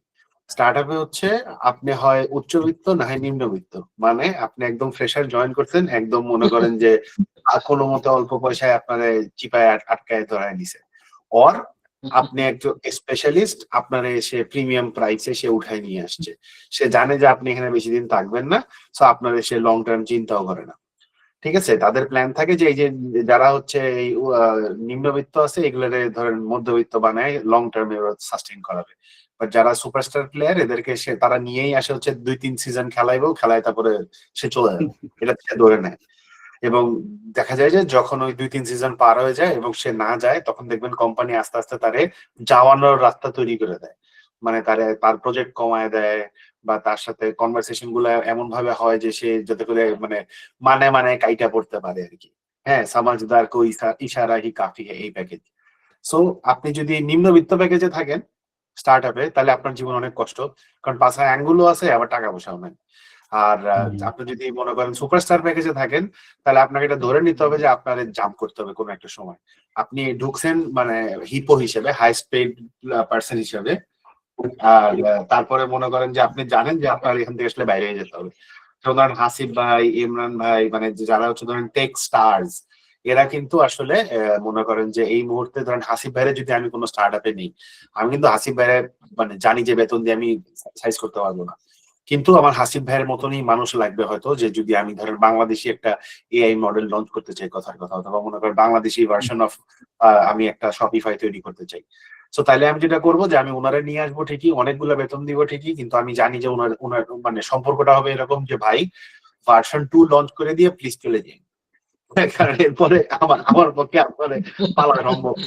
হ্যাঁ, সো এই হচ্ছে মনে করেন একটা প্যাকেজ। আর অন দি আদার হ্যান্ড আপনার এন্টারপ্রাইজের জিনিসটা হইতেছে যে enterprise is always very safe. মানে ধরেন আপনি যদি চিন্তা করেন যে ভাই ঢুকবো কোম্পানিতে মেয়া বিয়ে দিয়ে বাইরে, হ্যাঁ, ওই প্যাকেজের জন্য মনে করেন যে enterprise is a very safe place to be. এবং এন্টারপ্রাইজে আপনার মনে করেন স্টেবিলিটি থাকবে, দুনিয়া জাহান নামে গেলেও আপনার মাসের বেতন মানে 1 তারিখে বেতন মিস হবে না, বা এই টাইপের মনে করেন যে কিছু স্টেবিলিটি থাকবে। সো কিন্তু when it comes to learning opportunity, আপনার লার্নিং অপরচুনিটি অতটা থাকবে না, বিকজ আপনি একটা বক্সড এনভায়রনমেন্টের মধ্যে থাকবেন, মানে আপনার কিছু সেট প্রসেসের মধ্যে থাকবেন, আপনাকে ওই প্রসেসের মধ্যে দিয়েই যাইতে হবে। মানে আনলেস মনে করেন যে ওই বড় কোম্পানিটা কোনো ট্রান্সফরমেশনের মধ্যে দিয়ে যাচ্ছে, unless there is a business transformation happening, ঘুরে ফিরে আসলে খেলা ওই এক জায়গাতেই চলতে থাকবে। সো ফ্রম দ্যাট পার্সপেক্টিভ আমি যেটা রেকমেন্ড করি সবাইকে, সেটা হইতেছে যে আপনার ক্যারিয়ারের শুরুর দিকটা হওয়া উচিত স্টার্ট আপে, এবং আপনার ক্যারিয়ারের শুরু হবে হইতেছে আপনার নিম্নবিত্ত হিসেবে। হ্যাঁ, যে আপনাকে মনে করেন যে আপনার অন্যান্য বন্ধুরা ধরেন যারা কিনা মোটামুটি একটা দামি কোম্পানিতে ঢুকছে, তারা হয়তো 30-40 হাজার টাকা বেতন পাবে, সেখানে মনে করেন আপনি 20-25 হাজার টাকা বেতন পাবেন, কথার কথা বলতেছি আর কি। কিন্তু 6 বছর পরে আপনি দেখবেন যে তার বেতন হচ্ছে 70,000 টাকা, কিন্তু আপনার বেতন হয়ে গেছে 1,40,000 টাকা।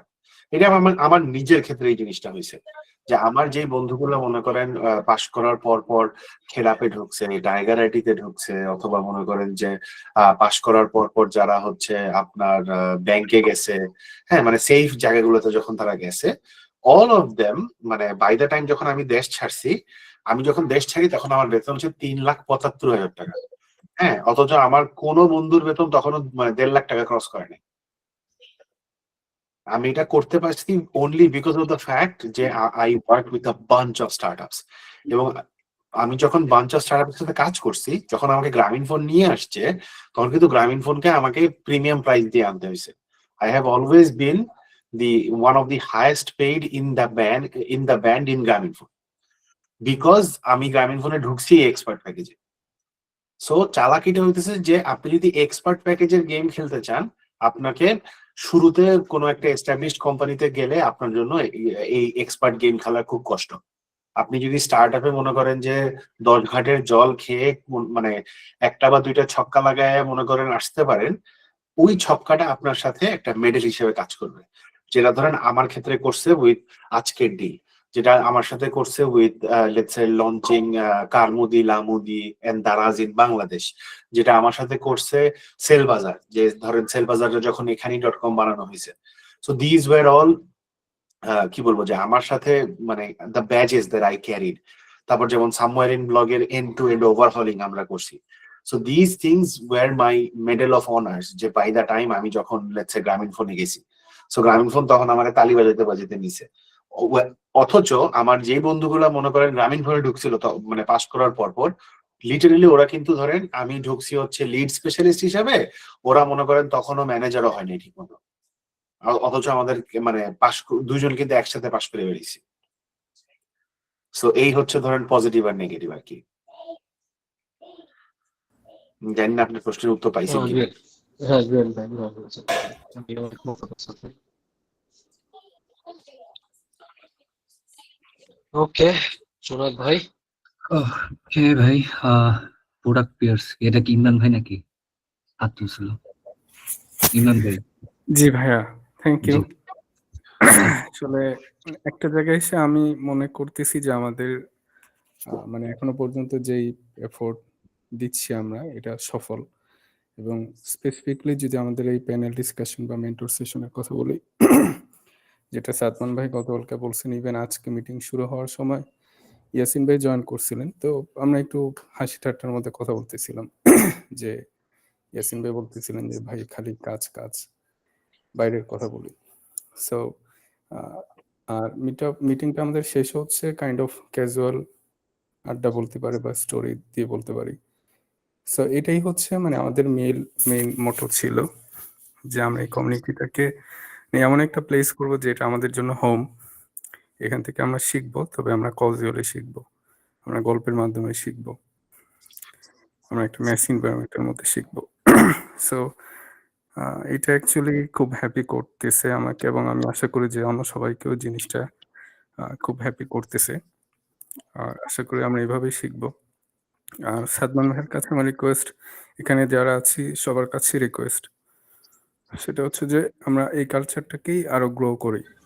এবং সাদমান ভাই আরেকটা যে পয়েন্ট বলেন যে আমরা যেই জিনিসগুলা ফেস করি, এটা মানে ওয়ার্ক প্লেস হইতে পারে বা যে কোনো জায়গা হইতে পারে, এটা কমিউনিকেশন হইতে পারে, নেগোসিয়েশন হইতে পারে, সেই জিনিসগুলোকে যদি আমরা একসাথে জড়ো করতে পারি এবং তখন যদি ওই টপিকগুলো নিয়ে আমরা কথা বলতে পারি, আরো ভালো করবো। কারণ হচ্ছে যে আমাদের আমাদের টেকনিক্যাল স্কিল অনেক ভালো আছে, আমাদের অনেক হার্ড স্কিল আছে, বাট ফ্যাক্টটা মানে যে জায়গাতে ফ্যাক্ট করে সেটা আমার কাছে মনে হচ্ছে যে সফট স্কিল আমাদের অনেক দুর্বলতা আছে, যে কারণে আমরা নেগোশিয়েট করতে পারি না, যে কারণে আমাদের কমিউনিকেশন ভালো না। সো এটাই আর কি, মানে কথা বলে এখানে আসলে হয়তো বা মানে কথা বলতে যৌক্তিক ছিল না, তারপর আমরা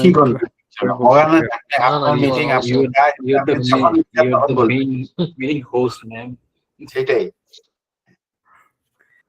না কোম্পানির সিইও এসে যদি যে কোনো একটা মিটিং এর মধ্যে যদি কিছু বলে, কেউ এটাতে কিছু কইতে পারে? ওই সালমান মেরেছি বানিয়ে দিব। মগানের আপনি আবার মগা নিচ্ছেন আমার সাথে, এত মগা কিন্তু ভাবা হচ্ছে না। সিরিয়াসলি ভাই, আপনি আছেন, আপনার সিইও খারাপ হয় না, তখন আমরা বলতে বলতে সাদমান ভাই বলছে না 6 লাখ টাকা পাঠান, সাদমান ভাই আসবে। কি সাদমান ভাই? এক্স্যাক্টলি। আরে থ্যাংক ইউ ভাই। ভাই আপনি সিইও হন, ঈদ আছে, রোজা ঈদ, কুরবানি ঈদ আছে। ও কুরবানি ঈদে আসলে 1 লাখ টাকা এক্সট্রা দিন, গরু কিনা লাগবে তো। ঠিক আছে, আপনি 80,000 টাকা দিন ভাই, আমি 20,000 টাকা একটা গরু কিনা বা ছাগল কিনা পাইলে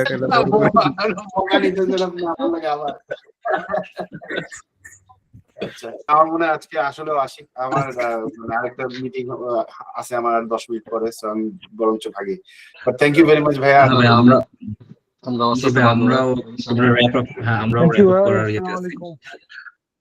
thank you so much Sadman ভাই। মনির ভাই,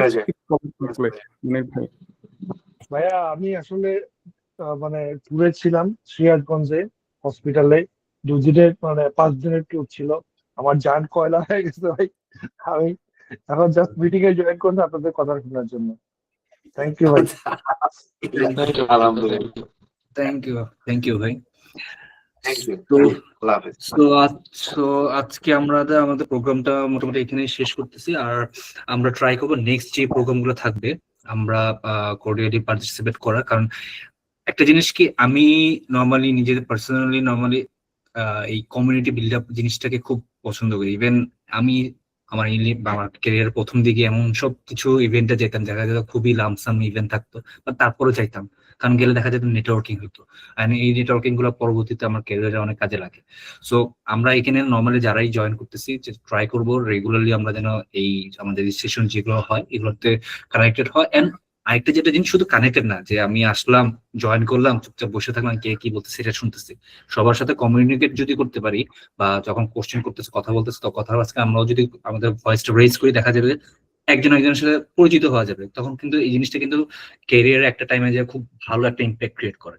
সো বেটার হয় আমরা সবাই যখনই এই সেশন গুলোতে জয়েন করতেছি আমরা যেন প্রপারলি আমরা আমাদের নিজেদের ইনসাইট গুলোও যেন বলতে পারি, জাস্ট শুনে না যে জাস্ট সেগুলো যেন আমরা প্রপারলি এক্সিকিউট করি।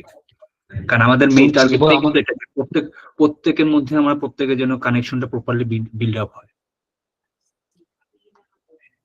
Right right. আমার ইনফ্যাক্ট আমি জাস্ট একটু একটা ছোট একটা আমি যখন ইমরান ভাই আমার সাথে কথা বলে, মানে আমরা চাচ্ছিলাম কি, মানে আমরা তো যে যার মতো কাজ করতেছি, হ্যাঁ, যে যার মতো ক্যারিয়ার বিল্ড করতেছি, যে যার মতো আল্লাহর মতো আলহামদুলিল্লাহ আল্লাহ নিজে ভালো দিচ্ছি, ফাইন্যান্সিয়াল ইয়ে করতেছি। বাট একটা কথা হচ্ছে যে আমরা এমন কিছু করতেছি কিনা যেটা আমার সোশ্যালি কোনো একটা ইম্প্যাক্ট ক্রিয়েট করতেছি। সো আমি যখন ইমরানের সাথে কথা বলি, আমার থাকে না যে প্রথম এজেন্ডা ছিল না ওইটা যে এখান থেকে কিছু আমার গেইন করা হচ্ছে আমার হয়তো বা কিছু নলেজ গেইন করা, কিছু নেটওয়ার্কিং গেইন করা, কোনো ফাইন্যান্সিয়াল চিন্তা ভাবনা আমার মাথায় আসে না। হ্যাঁ, এবং প্লাস আমি যদি আমার এক্সপিরিয়েন্স শেয়ার করতে পারি, বিকজ আমি আমার আমি জানি না এটা অন্য কাজ তো হয়েছে কিনা, আমি আমার ইউনিভার্সিটি নর্থ সাউথে ছিলাম, নর্থ সাউথ থেকে আমি বেরোজন হয়েছে, আমাদের নর্থ সাউথ ওপেন ক্রেডিট এক এক সময় এক এক ক্লাস এক এক জন্য দেখি। হ্যাঁ, সো ওরকম পুরা গাইডেড কোনো বড় ভাই ছিল না কি করবো না করবো, ঠিক আছে।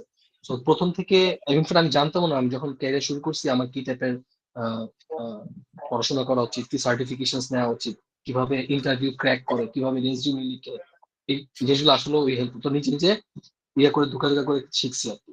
সো ওই জিনিসগুলো যদি আই থিঙ্ক শেয়ার করতে পারি, আই থিঙ্ক অনেকের এখানে অ্যাটলিস্ট যদি দুইজনেরও হেল্প হয়, একজনের হেল্প হয়, আই থিঙ্ক ওটা আমার জন্য অ্যাচিভমেন্ট পার্সোনাল। ঠিক আছে, যে সাদমান ভাই বাংলাদেশে চাকরি করতো, ভাই কিন্তু এখন বাইরে চাকরি করতেছে, তো নিশ্চয়ই এটা একটা জার্নি আছে, এমনি আমি তো ভাই সুইডেন চলে যায়। এই জার্নিটা যদি আমরা একদিন শুনতে পারি হয়তো বা, হ্যাঁ, এই জার্নিটা যদি একদিন আমরা শুনতেও পারি কেমনে কেমনে ভাই ক্র্যাক করছে, আমাদের হয়তো অনেকে বাংলাদেশে সেটেল আছে, বাট একজনও যদি বাইরের প্ল্যান থাকে সে হয়তো অ্যাডভান্টেজ পাবে। সো মোটা থেকে এটাই আর কি, ঠিক আছে। এই কমিউনিটি আমরা একজন আরেকজনের হেল্প করতে পারি, যেমন ইন্ডিয়া থেকে শুরু করে বাইরের সব যারা যারা প্রোডাক্ট পিপল আছে, নট জাস্ট প্রোডাক্ট পিপল, বিভিন্ন কমিউনিটি আছে, আমরা হয়তো ওইভাবে এখনো গ্রোয়িং। সো হোপফুলি আমরা একটা কমিউনিটি বিল্ড করবো, জাস্ট এখানে মানে ফাইন্যান্সিয়াল ইনভলভমেন্ট থেকে জেনে অ্যাটলিস্ট আমরা একজন আরেকজনের হেল্প করতে পারি। এক্স্যাক্টলি, ফাইন্যান্সিয়াল ইনভলভমেন্ট যে আছে এটা তো জানতাম না। এই ইমরান ভাই আমার টাকা দেন। একদিন হবে ইনশাআল্লাহ, একদিন হবে। কিছু না। না, তবে এটা আমি বলবো যে আমরা কিন্তু বাংলাদেশ হিসেবে আমরা অনেক পিছায় আছি, to be really honest, because exactly Indian অনেকগুলা কমিউনিটি আছে বাইরে, ভাই ওদের আলোচনা দেখে আগে রীতিমতো। ইভেন ভাই গতকালকে দেখছেন কিনা রিসেন্টলি যে ইন্ডিয়ার একটা মানে কি প্রোডাক্ট স্পেস বা সামথিং কোন একটা মানে ওরা ভাই, আমি জাস্ট নর্মালি দেখতে গেছিলাম যে ওরা অ্যাকচুয়ালি কিরকম কমিউনিটি, ভাই হিউজ লেভেলের মানুষজন অলরেডি এখানে পার্টিসিপেট করে। আমি প্রোডাক্ট একবার একটা ছিলাম ক্লাসে, ও মাই গড, মানে ক্লাসও ঠিক না ওটা, মানে ধরেন এরকম একটা ইনফরমাল সেশন ছিল, আমি গিয়া বেকুব হয়ে গেছি, বিকজ আমি 213 নাম্বার ছিলাম, মানে আমি বক্তা হিসেবে গেছি, বাট মানে বাই দ্য টাইম আমি জয়েন করছি, আমি ধরেন আই জয়েন লাইক 2 মিনিট লেটে, 213 জন, মানে আমি বেকুব হয়ে গেছি পুরো। এবং ওদের প্রশ্ন আমার কাছে লিটারেলি মনে হয়েছে যে আমি একটা ইন্টারভিউ দিতে বসছি। না, ইন্ডিয়াতে এই জিনিসটা হতে পারে, ওদের কমিউনিটি প্রোডাক্ট কমিউনিটি গুলো খুবই স্ট্রং এবং হিউজ, মানে অনেকগুলো এতে লাভ কি হয়েছে, মানে এই প্রোডাক্ট স্পেসের কথা যেহেতু বলছেন, আমি প্রোডাক্ট স্পেসের একটা এক্সাম্পল আপনাদেরকে দিই। প্রোডাক্ট স্পেস এর কারণে যে জিনিসটা সুবিধা হয়েছে সেটা হইতেছে যে আগে মনে করেন ইন্ডিয়াতে আইটির হাব ছিল ব্যাঙ্গালোর, এখন কিন্তু আইটির হাব আর ব্যাঙ্গালোর একা নাই, গোয়া হইছে, মুম্বাই হইছে, দিল্লি স্পেশালি গুরগাঁও হইছে, হায়দ্রাবাদ হইছে, কলকাতা হচ্ছে। হ্যাঁ, মানে ওদের অনেকগুলা হাব তৈরি হয়েছে। এবং শুধু তাই না, এই যেহেতু এখন প্রোডাক্ট কমিউনিটি স্ট্রং হয়েছে, এখন অনেক মানে লেটস সে বড় বড় কোম্পানি প্রোডাক্ট ম্যানেজার হায়ার করতেছে ইন্ডিয়াতে। হ্যাঁ, কারণ ওই যে ট্রাম্প তো যে $1,00,000 সিল লাগাইছে একটা, সুতরাং এখন সবাই ওই ইন্ডিয়াতে হায়ার করতেছে এবং ওদের স্যালারি এক একজনের মনে করেন বছরে মানে এখন একটা মানে ধরেন ভালো ইউনিভার্সিটি থেকে পাশ করা ছেলে আপনার 26 লাখ রুপি পার অ্যানাম হিসাব করে, যে এটা তো তার স্যালারি হবেই। তো তাহলে চিন্তা করেন 26 লাখ রুপি মানে হচ্ছে যে সে মাসে 2 লাখ রুপির বেশি তার স্যালারি তার টেক হবে। হ্যাঁ, 12 দুগুণে 24, মানে 24 লাখ রুপি মানে হচ্ছে 2 লাখ রুপি হচ্ছে তার বেসিক স্যালারি। এখন চিন্তা করে দেখেন যে আমরা যেখানে 1 লাখ টাকা কামানোর জন্য স্বপ্ন দেখি, সেখানে একটা ছেলে পাশ করে বলতেছে যে আমি 2 লাখ রুপি চাকরি তো পাবোই। হ্যাঁ, এবং মানে 32 LPA মানে 32 লাখ টাকা, 32 lakh rupee per annum is a very standard product ম্যানেজারদের স্যালারি ইন ইন্ডিয়া। জাস্ট চিন্তা করে দেখেন। Right, exactly. তো আমাদেরও ভাই ট্রাই থাকবে ওইটা, কারণ আমাদের এখনো ওই প্রোডাক্ট কমিউনিটি বাংলাদেশে তো ওভাবে গ্রোন আপ নাই, বা থাকলেও খুব নট দ্যাট মাচ। নাই ভাই নাই, আমি অনেক চেষ্টা করছি খুঁজে মানে পাওয়ার। ডিজাইন কমিউনিটিতে তাও একটা অনেকে আছে, ডিজাইনের যে কমিউনিটিটা তাও মোটামুটি দেখছি, বাট প্রোডাক্টে বলতে গেলে নাই, আছে তো নাই এরকম। তো আমরাও ইনশাল্লাহ ট্রাই করবো যে ওই লেভেলে যাওয়ার, দেখা যাক আল্লাহ এটাই। এটার জন্য সবার প্রপার কি বলবো সহযোগিতা লাগবে, আদারওয়াইজ কিন্তু এই জিনিসটা পসিবল হবে না। সো আমরা সবাই ট্রাই করবো যে এই কমিউনিটিটাকে সেভাবে বিল্ড আপ করার জন্য। ইয়ামানিল্লাহ। এখন আমাকে আসলে বলতে হবে, আমার এখন মিটিং শুরু হয়ে যাবে। আমরা শেষ আমার করতে একটা 11টা থেকে একটা বিদায় Okay, নিয়ে bhai. Thank you everyone. Thank you Thank for you. participating in this session. Thank you Mridul ভাই, সাদমান ভাই, ইমরান ভাই, সবাই যারা থ্যাংক যারা ইউ জনাব, participate আপনাকে করছেন। ধন্যবাদ। ওকে ভাইয়া, ইনশাল্লাহ নেক্সট সেশনে আবার দেখা হবে। ইয়ামানিল্লাহ। ইনশাআল্লাহ। আসসালামু আলাইকুম। আসসালামু আলাইকুম। আল্লাহ হাফেজ। Take care everyone. Allah Hafiz. Assalamu alaikum.